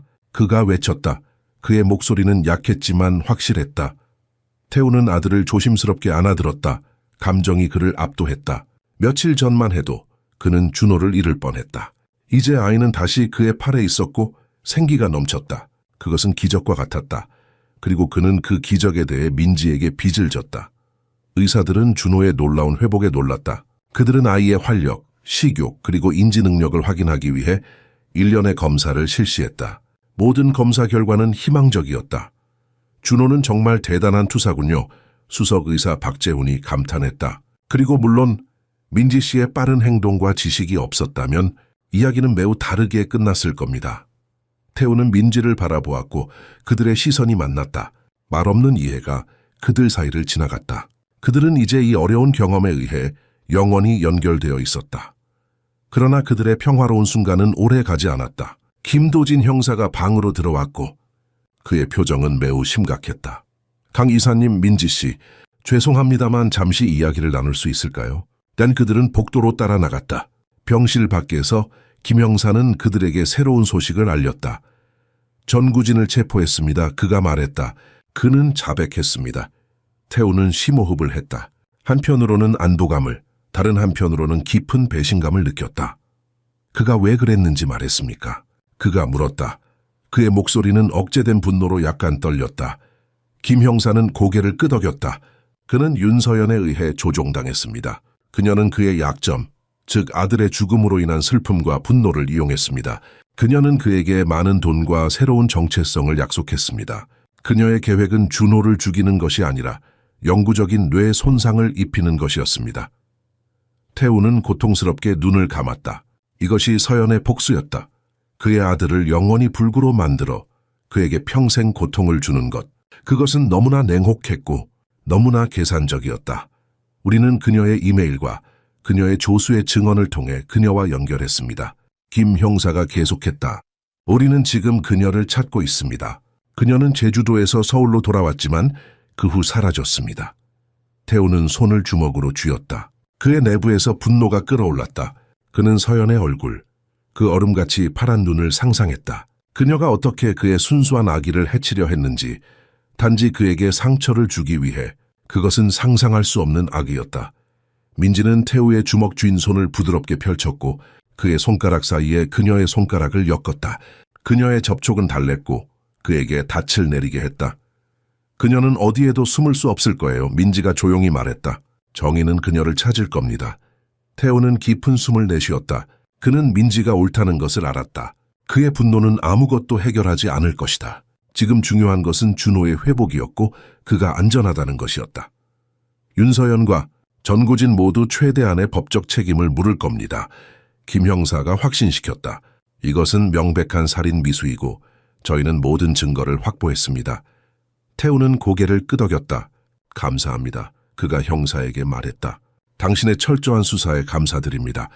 김 형사가 떠난 후 태우는 민지에게 돌아섰다. 그는 갑자기 피곤하고 나이가 들어 보였다. 이 모든 배신과 음모가 그에게 무게를 실었다. 당신은 항상 그녀가 의심스럽다고 느꼈나요? 그가 민지에게 물었다. 민지는 부드럽게 고개를 저었다. 저는 그녀를 모릅니다. 하지만 저는 복수의 위험성을 압니다. 그것은 영혼을 먹어치우는 불과 같습니다. 그것은 사람을 괴물로 만들 수 있습니다. 태우는 머리를 숙였다. 그는 과거의 서연에게 상처를 주었다. 그는 그녀의 분노를 이해할 수 있었다. 그러나 무고한 아기를 공격하는 것은 용납할 수 없었다. 그것은 용서할 수 없는 선을 넘은 것이었다. 준호에게 돌아가요. 민지가 제안했다. 그는 지금 우리 둘 다 필요합니다. 태우는 고개를 끄덕였고 민지의 손을 꼭 쥐었다. 그들은 함께 병실로 돌아갔고 준호의 밝은 미소가 그들을 맞이했다. 태우는 아들이 살아있고 건강하다는 것에 감사했다. 그리고 그는 민지가 그의 곁에 있다는 것에 감사했다. 그날 저녁 태우는 지친 채로 병원 의자에서 잠들었다. 그의 마지막 생각은 이 모든 공포와 배신에서 그가 예상하지 못한 무언가를 찾았다는 것이었다. 진정한 연결, 그리고 아마도 사랑 경찰의 윤서연 수색은 다음 날 아침 급속도로 진행되었다. 서연의 마지막 알려진 위치, 그녀의 신용카드 기록, 그녀의 휴대폰 위치 데이터, 모든 것이 조사되었다. 그녀의 모든 가능한 은신처가 확인되고 감시되었다. 태우는 병원에 머물렀다. 준호와 민지와 함께. 그는 이제 준호를 한순간도 떠나지 않으려 했다. 배신에 대한 공포가 그를 괴롭혔다. 그는 한때 신뢰했던 사람이 그의 아들을 해치려 했다는 생각으로 계속 다시 돌아왔다. 당신은 휴식이 필요해요. 민지가 그에게 부드럽게 말했다. 그녀는 그의 어깨를 마사지하며 그의 뒤에 서 있었다. 제가 준호를 지키고 있을게요. 당신은 좀 걷거나 커피를 마시러 가세요. 태우는 고개를 저었다. 피로가 그의 눈에 뚜렷했지만 그는 굳건했다. 그를 떠날 수 없어요. 그가 주장했다. 민지는 그를 이해했다. 아이가 거의 목숨을 잃을 뻔한 후에 그가 어떻게 느끼는지 그녀는 이해했다. 그녀는 단지 그의 손을 잡고 그와 함께 지켜보았다. 오후가 되자 김도진 형사가 예기치 않게 병실에 나타났다. 그의 표정은 읽기 어려웠지만 그의 자세는 긴장되어 있었다. 강 이사님, 그가 말했다. 윤서연이 발견되었습니다. 태우는 바로 일어섰다. 어디서요? 강남의 한 호텔에서요. 김 형사가 대답했다. 그녀는 가명으로 묻고 있었습니다. 우리는 호텔 직원의 제보를 받았습니다. 그러나 그는 망설였다. 그러나 무엇입니까? 태우가 물었다. 그의 목소리가 날카로워졌다. 그녀가 당신과 대화하길 원합니다. 김 형사가 설명했다. 체포되기 전에요. 그녀는 당신이 호텔에 오지 않으면 자신의 역할을 인정하지 않겠다고 위협하고 있습니다. 태우는 분노로 얼굴이 붉어졌다. 심지어 지금도 서연은 게임을 하고 조종하려 하고 있었다. 그러나 그는 또한 그녀가 완전히 유죄임을 증명하는 확실한 증거의 필요성을 알았다. 그는 준호에 대한 위협이 영원히 제거되길 원했다. 가겠습니다. 그가 결심했다. 민지가 우려하여 그의 팔을 잡았다. 위험할 수 있어요. 그녀가 경고했다. 저희가 모든 안전 조치를 취할 겁니다. 김 형사가 보장했다. 그녀는 이미 호텔에서 포위되어 있습니다. 저희는 단지 그녀를 평화롭게 항복시키고 싶을 뿐입니다. 태우는 민지의 손을 잡았다. 괜찮을 거예요. 그가 그녀에게 확신시켰다. 곧 돌아올게요. 준호를 부탁해요. 민지는 마지못해 고개를 끄덕였다. 그녀의 눈에는 걱정이 가득했다. 1시간 후 태우는 서연이 묵고 있는 럭셔리 호텔 앞에 도착했다. 경찰차들이 건물을 둘러싸고 있었고 제복을 입은 경찰관들이 주변을 지키고 있었다. 김 형사는 그를 만나 상황을 설명했다. 그녀는 17층 스위트룸에 있습니다. 그가 말했다. 그녀는 혼자입니다. 저희는 그녀가 무기를 가지고 있다고 생각하지 않지만 조심해야 합니다. 저희는 모든 대화를 녹음할 겁니다. 태우는 고개를 끄덕였다. 그의 가슴 안에서 분노가 불타고 있었다. 그러나 그는 차분함을 유지했다. 그는 서연이 그의 감정적 반응을 원한다는 것을 알았다. 그는 그녀에게 그 만족감을 주지 않을 것이다. 엘리베이터가 17층에 도착했을 때 태우는 심호흡을 했다. 그는 경찰관들이 복도에 배치되어 있는 것을 볼 수 있었다. 그들은 그에게 고개를 끄덕였고 스위트룸의 문을 가리켰다. 태우는 문을 두드렸다. 들어와요. 태우, 서연의 목소리가 안에서 들렸다. 그는 문을 열고 들어갔다. 서연은 창가에 서 있었다. 서울의 스카이라인을 내려다보며 그녀는 평소처럼 완벽하게 차려입고 있었다. 디자이너 드레스, 완벽한 메이크업, 우아한 보석. 그녀는 피난 중인 사람처럼 보이지 않았다. 그녀는 마치 연회에 참석할 준비가 된 것처럼 보였다. 그녀는 돌아서서 그를 바라보았다. 그녀의 파란 눈은 차가운 불꽃으로 타올랐다. 여기 왔군요. 그녀가 말했다. 그녀의 입술이 미소로 휘어졌다. 예상대로예요. 태우는 문 근처에 서 있었다. 그의 자세는 긴장되어 있었다. 왜 그랬어, 서연? 그가 직접적으로 물었다. 서연은 웃었다. 그 소리는 얼음처럼 차가웠다. 정말로 물어봐야 해? 당신은 나를 버렸어, 태우. 나를 부끄럽게 했어. 모든 사람들 앞에서 내 평판, 내 자존심이 산산조각났어. 그래서 내 아들을 죽이려 했다고? 태우가 믿을 수 없다는 듯이 물었다. 죽이는 게 아니었어. 서연이 교정했다. 마치 그가 사소한 실수를 한 것처럼 그냥 조금 손상시키는 거였지. 네가 날마다 봐야 했을 거야. 너의 손상된 아들, 너의 불완전한 후계자. 그것이 네가 나에게 준 고통의 일부일 뿐이었어. 그녀의 말의 냉혹함이 태우를 충격에 빠뜨렸다. 그는 서연이 분노했다는 것을 알았지만 그는 그녀가 이렇게 냉정하고 계산적일 수 있다고 결코 생각하지 않았다. 넌 미쳤구나. 그가 마침내 말했다. 서연의 눈이 좁아졌다. 미친 게 아니야. 그저 당신이 정말 아픔이 무엇인지 알기를 원했을 뿐이야. 바로 그때 문이 열리고 경찰관들이 방으로 들어왔다. 김 형사가 앞장섰다. 윤서연 씨, 당신은 살인미수와 아동학대 혐의로 체포되었습니다. 그가 공식적으로 선언했다. 서연은 태우를 마지막으로 바라보았다. 그녀의 눈에는 증오가 가득했다. 하지만 그 뒤에 태우는 다른 무언가를 볼 수 있었다. 슬픔, 아마도 또는 후회. 넌 이것을 후회할 거야. 그녀가 경찰이 그녀의 손목에 수갑을 채우는 동안 속삭였다. 태우는 그저 고개를 저었다. 아니, 서연, 후회하는 건 너야. 그녀가 방에서 끌려나갈 때 태우는 마침내 숨을 내쉬었다. 그것은 끝났다. 준호는 이제 안전했다. 이 악몽은 마침내 끝이 났다. 그러나 그가 호텔을 나오고 태양이 그의 얼굴을 따뜻하게 비출 때 그는 또한 새로운 시작이 있다는 것을 알았다. 그는 병원으로 돌아갔고 그곳에서 민지와 준호가 그를 기다리고 있었다. 윤서연과 전구진이 법의 심판을 받게 된 가운데 준호는 완전히 회복되어 드디어 퇴원할 수 있게 되었다. 강저택, 그 많은 공포의 무대였던 곳은 이제 치유와 새로운 시작의 장소가 되어가고 있었다. 태우는 저택의 보안 시스템을 완전히 업그레이드했다. 새로운 경비원들이 고용되었고 모든 직원들은 철저한 신원 조회를 거쳤다. 그는 준호의 안전을 위해 어떤 위험도 감수하지 않을 것이었다. 그러나 물리적인 변화를 넘어 저택에는 더 미묘하고 의미 있는 변화가 일어나고 있었다. 태우 자신이 변화하고 있었다.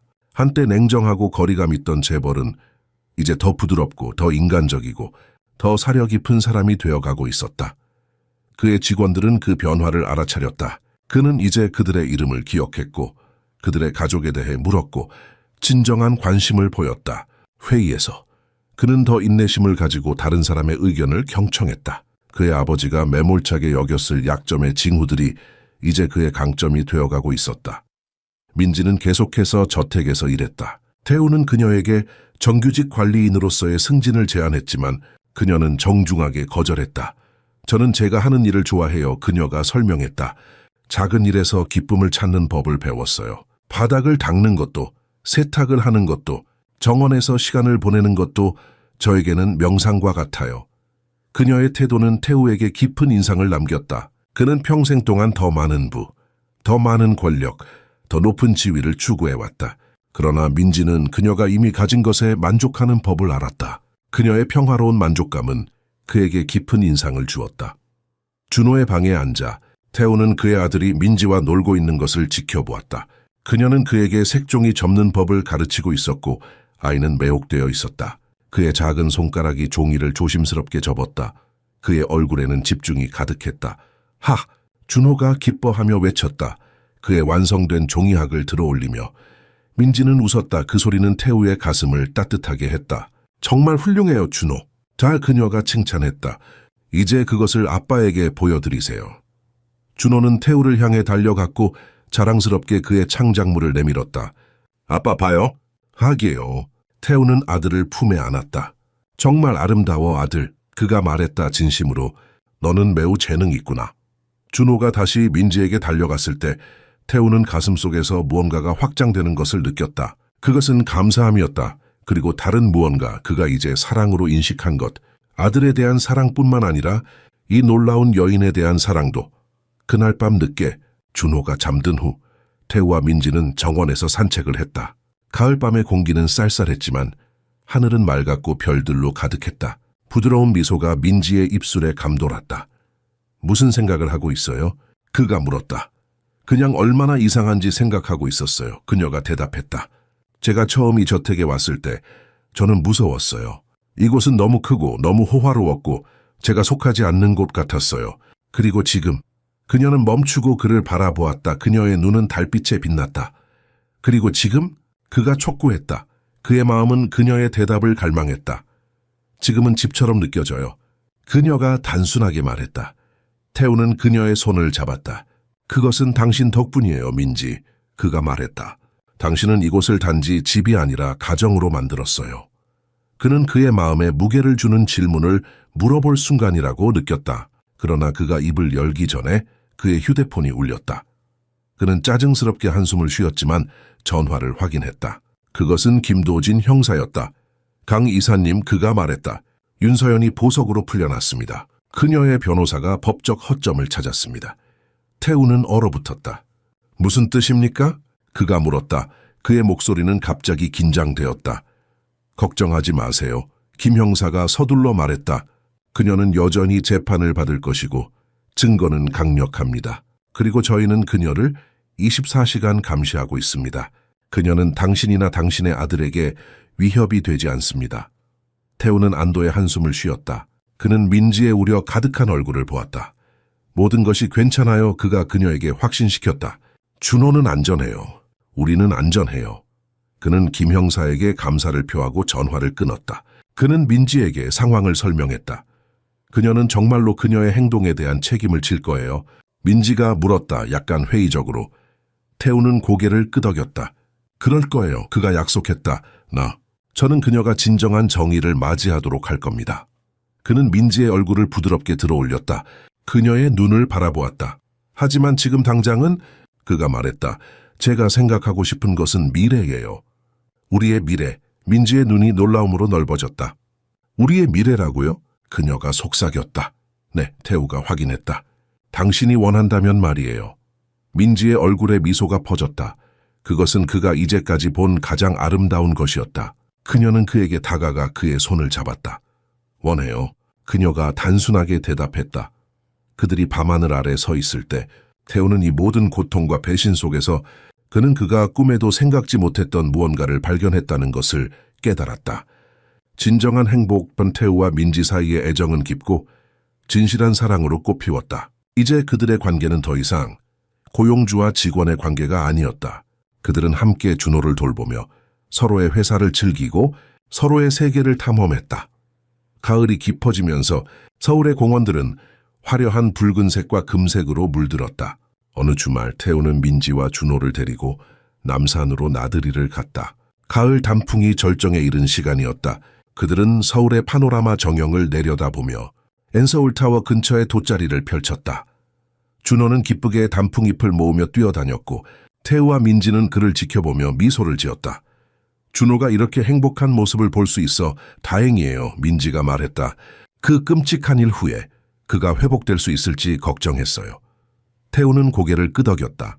아이들은 놀랍게도 회복력이 강합니다. 그리고 당신 덕분에 그는 두 번째 기회를 얻었죠. 그는 잠시 멈추고 그녀의 손을 잡았다. 저도 두 번째 기회를 얻었다고 생각합니다. 삶을 다르게 바라보는 기회요. 민지는 그를 바라보았다. 그녀의 눈에는 질문이 있었다.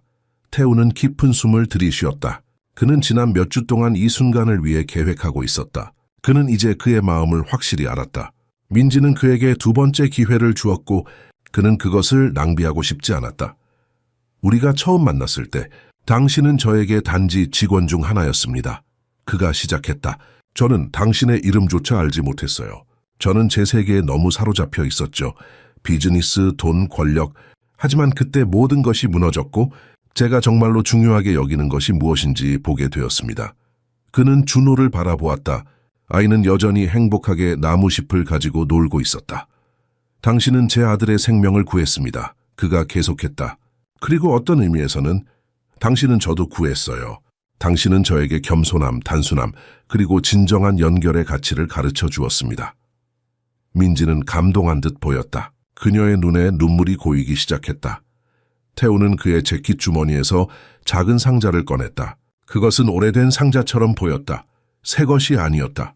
그는 그것을 열었고 안에는 단순하지만 우아한 반지가 있었다. 그것은 화려한 다이아몬드 반지가 아니었다. 그가 쉽게 살 수 있었던 종류의. 대신 그것은 작은 빛이 돌이 박힌 골드밴드였다. 이것은 제 어머니의 반지입니다. 그가 설명했다.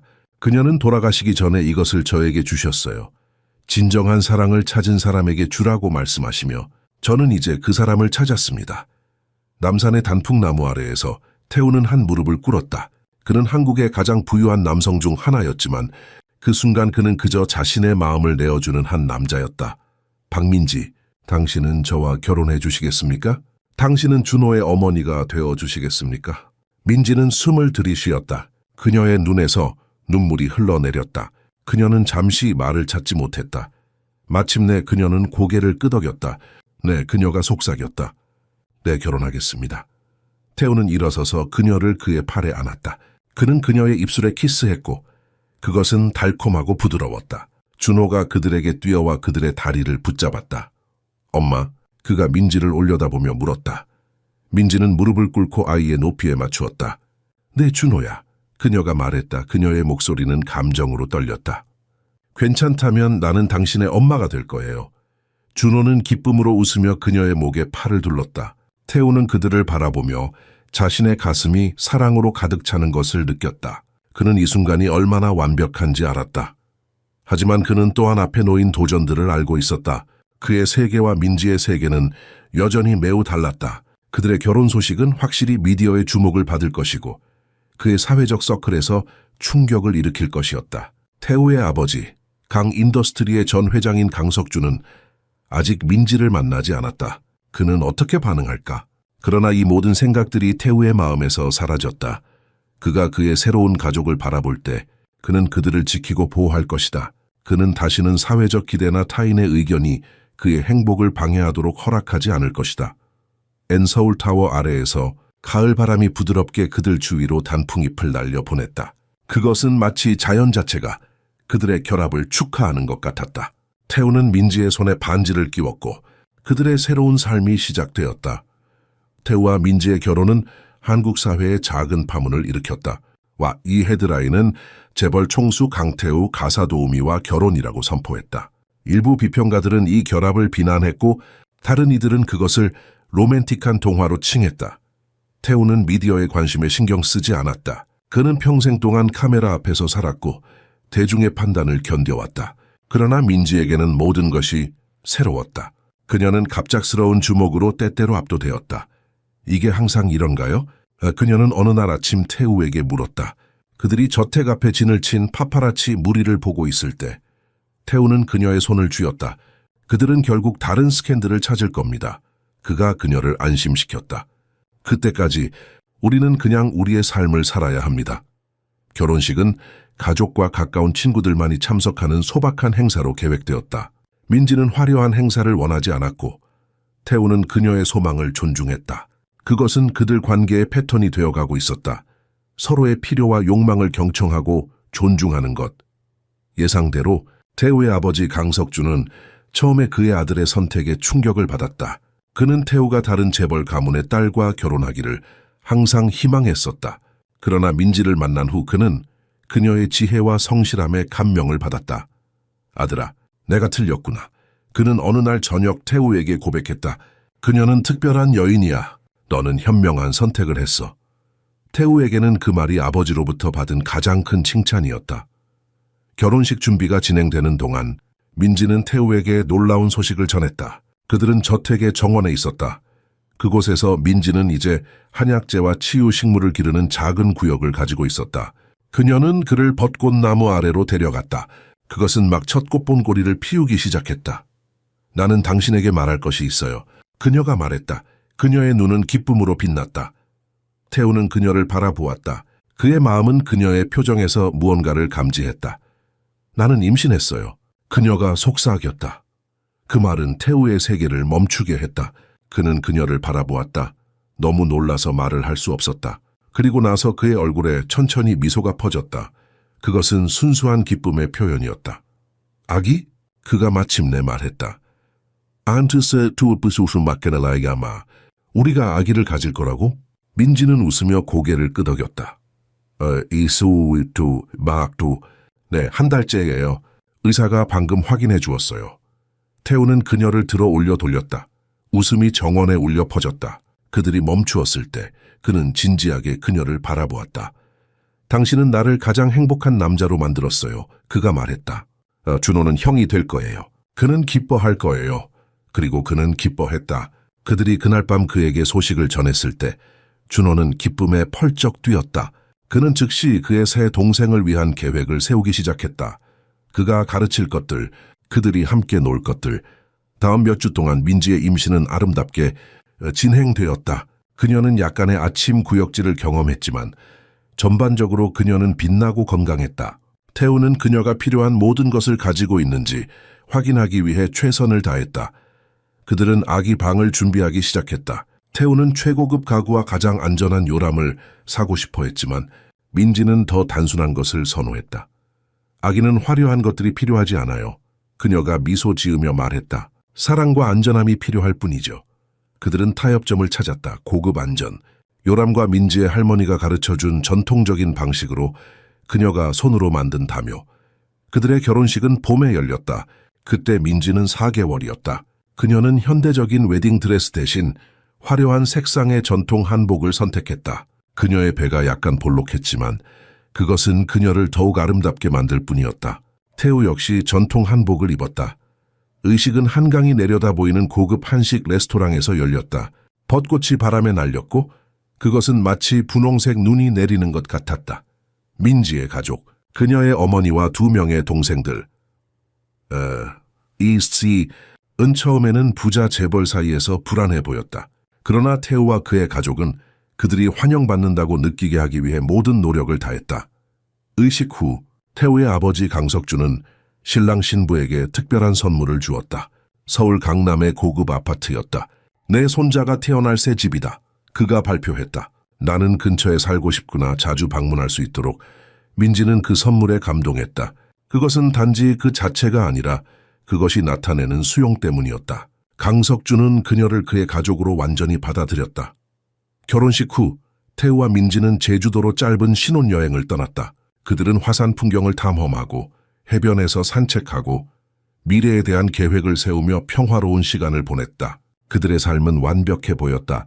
그러나 서울로 돌아온 날 민지는 복통을 느꼈다. 태우는 걱정했지만 의사들은 그것이 정상적인 임신 불편함이라고 그를 안심시켰다. 그날 밤 태우는 잠들지 못했다. 그는 그의 아내와 태어나지 않은 아이를 지켜보았다. 그의 마음은 그가 이전에 결코 알지 못했던 보호 본능으로 가득 찼다. 그는 그의 모든 부와 권력으로 그들을 완벽하게 안전하게 지킬 수 없다는 것을 알았다. 그리고 그것이 그를 두렵게 했다. 그러나 그가 민지의 평화로운 얼굴을 바라보았을 때 그는 그들이 함께라면 모든 도전을 극복할 수 있다는 것을 알았다. 임신 7개월이 되었을 때 민지와 태우는 강남의 새 아파트로 이사했다. 한강이 내려다 보이는 펜트하우스는 넓고 현대적이었지만 민지는 그것을 따뜻하고 아늑한 집으로 만들기 위해 노력했다. 그녀는 전통적인 한국 요소들, 문살 패턴의 가구, 아름다운 도자기, 그리고 그녀의 고향에서 가져온 수공예품을 현대적인 디자인과 결합했다. 태우는 민지가 준호의 방과 아기, 방을 꾸미는 것을 감탄하며 지켜보았다. 그녀는 항상 간단함과 기능성을 우선시했지만 그것이 아름다움을 희생한다는 의미는 아니었다. 당신은 모든 것을 특별하게 만들어요. 그가 어느 날 저녁 그녀에게 말했다. 그녀가 아기 요람 위에 전통적인 한국 모비를 달고 있을 때 민지는 미소 지었다. 이것은 내 할머니가 나에게 만들어 주셨던 것과 같은 거예요. 그녀는 이것이 좋은 꿈을 가져다 주고 악몽을 쫓아낸다고 말씀하셨죠. 태우는 그의 팔로 그녀의 커진 배를 감쌌다. 우리 딸은 행운아예요. 당신 같은 어머니를 두어서.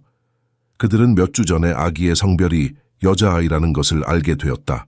그들은 이미 이름을 정했다. 이사벨. 그것은 민지의 할머니의 이름에서 따온 것이었다. 그러나 그들의 평화로운 준비 시간은 갑작스러운 변화를 맞이했다. 예정일보다 3주 일찍 민지는 새벽에 진통을 느꼈다.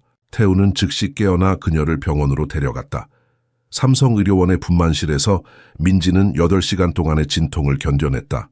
태우는 그녀의 곁을 떠나지 않았고 그녀의 손을 잡고 그녀의 이마에서 땀을 닦아주고 그녀에게 격려의 말을 속삭였다. 당신은 할 수 있어요. 당신은 너무 강해요. 그가 계속해서 말했다. 마침내 새벽 4시 정각에 이사벨이 세상에 나왔다. 그녀는 거의 3kg 무게였고 아버지의 녹색 눈과 어머니의 검은 머리카락을 가지고 있었다. 민지가 처음으로 그녀를 품에 안았을 때 순수한 기쁨의 눈물이 그녀의 얼굴을 타고 흘러내렸다. 비교할 수 없는 환희의 순간이었다. 태우는 그녀 옆에 서 있었고 준호를 팔에 안고 있었다. 준호는 병원 규칙에도 불구하고 출산에 참석하기로 결정했다. 그는 동생의 탄생을 목격하고 싶다고 주장했고 병원 직원들은 강 가문의 영향력에 양보했다. 준호는 그의 제한된 어휘로 작은 손을 뻗어 조심스럽게 그의 여동생의 얼굴을 쓰다듬었다. 아기, 그가 중얼거렸다. 내 아기. 민지는 미소를 지으며 고개를 끄덕였다. 네, 그녀는 당신의 동생이에요. 당신은 그녀를 항상 보호할 거예요. 그렇죠? 준호는 엄숙하게 고개를 끄덕였다. 마치 그 약속의 중요성을 이해한 것처럼. 그날 밤, 의사들이 모든 것이 정상이라고 확인하고 방문객들이 떠난 후 새로운 가족은 병원 방에 홀로 남았다. 태우는 민지가 그의 어깨에 기대어 누워있고 이사벨은 그녀의 팔에 평화롭게 자고 있으며 준호는 그의 무릎에 누워 자고 있는 침대에 앉았다. 이것이 내 가족이에요. 태우가 경이롭게 중얼거렸다. 내 진정한 가족. 민지는 피곤하지만 행복한 미소로 그를 부드럽게 정정했다. 우리 가족이요. 그녀는 그들이 얼마나 먼 길을 왔는지 생각했다. 준호의 목숨을 거의 앗아간 독살 사건부터 윤서연의 위협과 미디어 스캔들까지. 하지만 무엇보다도 그녀는 혼란 속에서 꽃핀 사랑에 대해, 그녀가 발견한 수용에 대해, 그리고 그녀가 건설한 가정에 대해 생각했다. 태우는 이사벨의 작은 얼굴을 바라보았다. 그는 그녀가 얼마나 완벽한지 믿을 수 없었다. 그의 마음은 자신의 딸에 대한 사랑으로 넘쳐났고 그것은 거의 압도적이었다. 그는 그녀를 위해 세상의 모든 것을 하고 싶었다. 그녀는 당신을 닮았어요. 그가 민지에게 말했다. 민지는 부드럽게 웃었다. 그녀는 당신의 눈을 가졌어요. 그리고 당신의 입술을 그가 대답했다. 그리고 당신의 아름다움을. 민지는 부끄러워하며 고개를 숙였다. 그녀는 여전히 그의 칭찬에 익숙하지 않았다. 그녀의 삶에서. 그녀는 사람들이 그녀의 외모에 대해 언급하는 것에 익숙하지 않았다. 그녀는 항상 그녀의 기술과 근면함으로 평가되었다. 당신을 사랑해요. 태우가 말했다. 그의 목소리는 강렬한 감정으로 두꺼웠다. 민지는 그의 눈을 바라보았다. 저도 당신을 사랑해요. 제가 이런 행복을 느낄 수 있을 거라고 생각하지 못했어요. 이사벨이 작게 움직였고 준호는 그의 잠에서 뒤척였다. 병원 창문 너머로 서울의 불빛이 반짝였다. 태우는 이 순간이 그의 인생에서 가장 완벽한 순간이라고 생각했다. 다음 날 아침 강석준이 병원에 도착했다. 그의 팔에는 꽃다발이 있었다. 그의 얼굴은 보통의 엄격함 대신 부드러워져 있었다. 그는 이사벨을 처음 보았을 때 노인의 눈에 눈물이 고였다. 나의 첫 손녀, 그가 속삭였다. 그녀의 작은 손을 부드럽게 잡으며 그녀는 아름다워. 그는 민지를 바라보았다. 그의 눈에는 진정한 감사가 있었다. 고맙다, 며느리. 넌 우리 가족에게 이런 축복을 가져다 주었구나. 민지는 감동했다. 그녀는 결코 그런 수용을 기대하지 않았다. 특히 한때 그렇게 위압적이고 엄격했던 사람으로부터는. 그러나 작은 이사벨은 모든 사람의 마음을 녹이는 힘을 가진 것 같았다. 가족이 병원 방에 모였을 때 민지는 생각했다. 이것이 진정한 부입니다. 돈이나 권력이 아니라 사랑과 소속감입니다. 2년 후 민지는 그녀의 책 조상의 지혜, 현대 세계를 위한 전통의학을 출판했다. 이 책은 빠르게 베스트셀러가 되었고 8개 언어로 번역되었다. 모든 수익금은 한국 전역의 토착 지역사회 클리닉에 기부되었다. 민지는 또한 농촌 지역 출신의 젊은이들에게 의학을 공부할 수 있는 장학금을 제공하는 재단을 설립했다. 유일한 조건은 그들이 공부를 마친 후 자신의 지역사회로 돌아가 봉사하는 것이었다. 이 재단은 이사벨 재단이라고 불렸다. 그녀의 딸의 이름을 따서 태우는 그의 아내의 선행을 자랑스러워했고 재단의 운영을 돕기 위해 그의 비즈니스 경험을 제공했다. 그러나 그는 항상 의사결정권은 민지에게 있다는 것을 분명히 했다. 이것은 그녀의 꿈이었고 그는 단지 그녀를 지원할 뿐이었다. 당신의 책이 이렇게 성공할 줄 알고 있었어요. 그가 그녀에게 말했다. 첫 번째 인쇄본이 몇 시간 만에 매진되었을 때 민지는 겸손하게 미소 지었다. 나는 단지 내 할머니의 지혜를 공유하고 싶었을 뿐이에요. 그녀는 항상 이 지식이 모든 사람들에게 가치가 있다고 말씀하셨죠. 강 가족의 삶은 사랑과 성장으로 가득 차 있었다. 준호는 이중 언어 화자로 자랐다. 한국어와 민지의 지역 방언인 전라도 사투리를 같은 유창함으로 구사했다. 그는 그의 두 문화적 유산의 풍요로움을 증언했다. 이사벨은 어린 시절부터 식물에 대한 타고난 매력을 보였다. 그녀는 민지가 정성껏 가꾸는 약초 정원에서 그녀를 따라다녔다. 그녀의 작은 손가락은 다양한 잎과 꽃을 만지기를 좋아했고 그녀는 이미 그들 중 많은 것들의 이름을 알고 있었다. 그녀는 당신과 같아요. 태우가 어느 날 민지에게 말했다. 그들이 이사벨이 정원에서 놀고 있는 것을 지켜보았을 때 그녀는 당신의 재능과 지혜를 물려받았어요. 민지가 웃었다. 그리고 당신의 완고함도요. 그녀는 포기하지 않아요. 특히 그녀가 뭔가를 원할 때는요. 태우는 민지를 신뢰하기로 한 결정을 결코 후회하지 않았다. 그가 아들의 생명을 그녀의 손에 맡긴 그 무서운 날, 그는 그의 삶에서 가장 좋은 결정을 내렸다. 그의 사업은 그의 리더십 하에 번창했지만 그의 삶은 더 이상 그의 비즈니스 성공으로만 정의되지 않았다. 이제 그는 아내와 함께하는 자선 활동으로도 알려졌다. 민지와 태우는 함께 한국 전역의 병원과 클리닉을 지원했다. 그들은 전통의학과 현대의학을 통합하여 더 전체적인 치료 접근법을 제공하는 새로운 의료센터를 설립했다. 이 센터들은 모두에게 접근 가능했고 부유층과 가난한 층 모두를 위해 봉사했다. 윤서연은 그녀의 형벌을 완전히 살았다. 감옥에서 나왔을 때 그녀는 변했다. 그녀를 집어삼켰던 증오는 우울한 수용으로 변화했다. 그녀는 한국을 떠나 호주에서 새 삶을 시작했다. 아무도 그녀의 과거를 알지 못하는 곳에서. 태우는 때때로 그녀에 대해 생각했고 그녀가 평화를 찾았기를 바랐다. 전구진도 그의 형벌을 살았다. 그는 감옥에서 원예를 가르치기 시작했고 많은 재소자들에게 새로운 기술을 가르쳤다. 그것이 그의 아들의 죽음에 대한 어떤 보상이 될 수는 없었지만 그것은 그에게 삶의 새로운 목적을 주었다. 압구정동의 저택, 이제 진정한 가정으로 느껴지는 곳에서 결혼식 사진이 거실 중앙에 자리 잡고 있었다. 그것은 태우와 민지가 순수하고 흔들리지 않는 사랑으로 서로를 바라보고 있는 모습을 보여주었다. 아래에는 새겨진 명판이 있었다.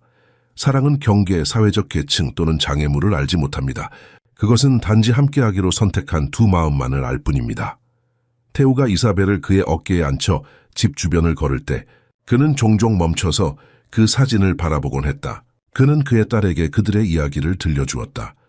어떻게 그녀의 어머니가 그의 인생을 바꿨는지, 어떻게 그녀가 준호를 구했는지, 그리고 그 과정에서 그도 구했는지에 대해 그는 이사벨이 항상 민지의 유산을 자랑스럽게 여기고 그녀의 뿌리를 소중히 여기기를 원했다. 하루는 이사벨이 물었다. 아빠, 엄마는 어떻게 당신을 만났어요? 태우는 미소 지었다. 그것은 슬프게 시작했지만 행복하게 끝난 이야기란다. 그가 대답했다. 때로는 가장 아름다운 이야기가 가장 어두운 순간에 시작된단다. 그는 그녀를 거실로 데려가 소파에 앉혔다. 준호가 그들과 함께하기 위해 달려왔고 그의 얼굴에는 기대감이 가득했다. 그는 이 이야기를 사랑했다. 민지는 부엌에서 나와 가족과 함께 앉았다. 그녀는 태우의 손을 잡고 그에게 미소 지었다. 그녀의 눈에는 그들이 함께 겪은 모든 것에 대한 이해가 담겨 있었다. 그리고 태우는 이야기를 시작했다.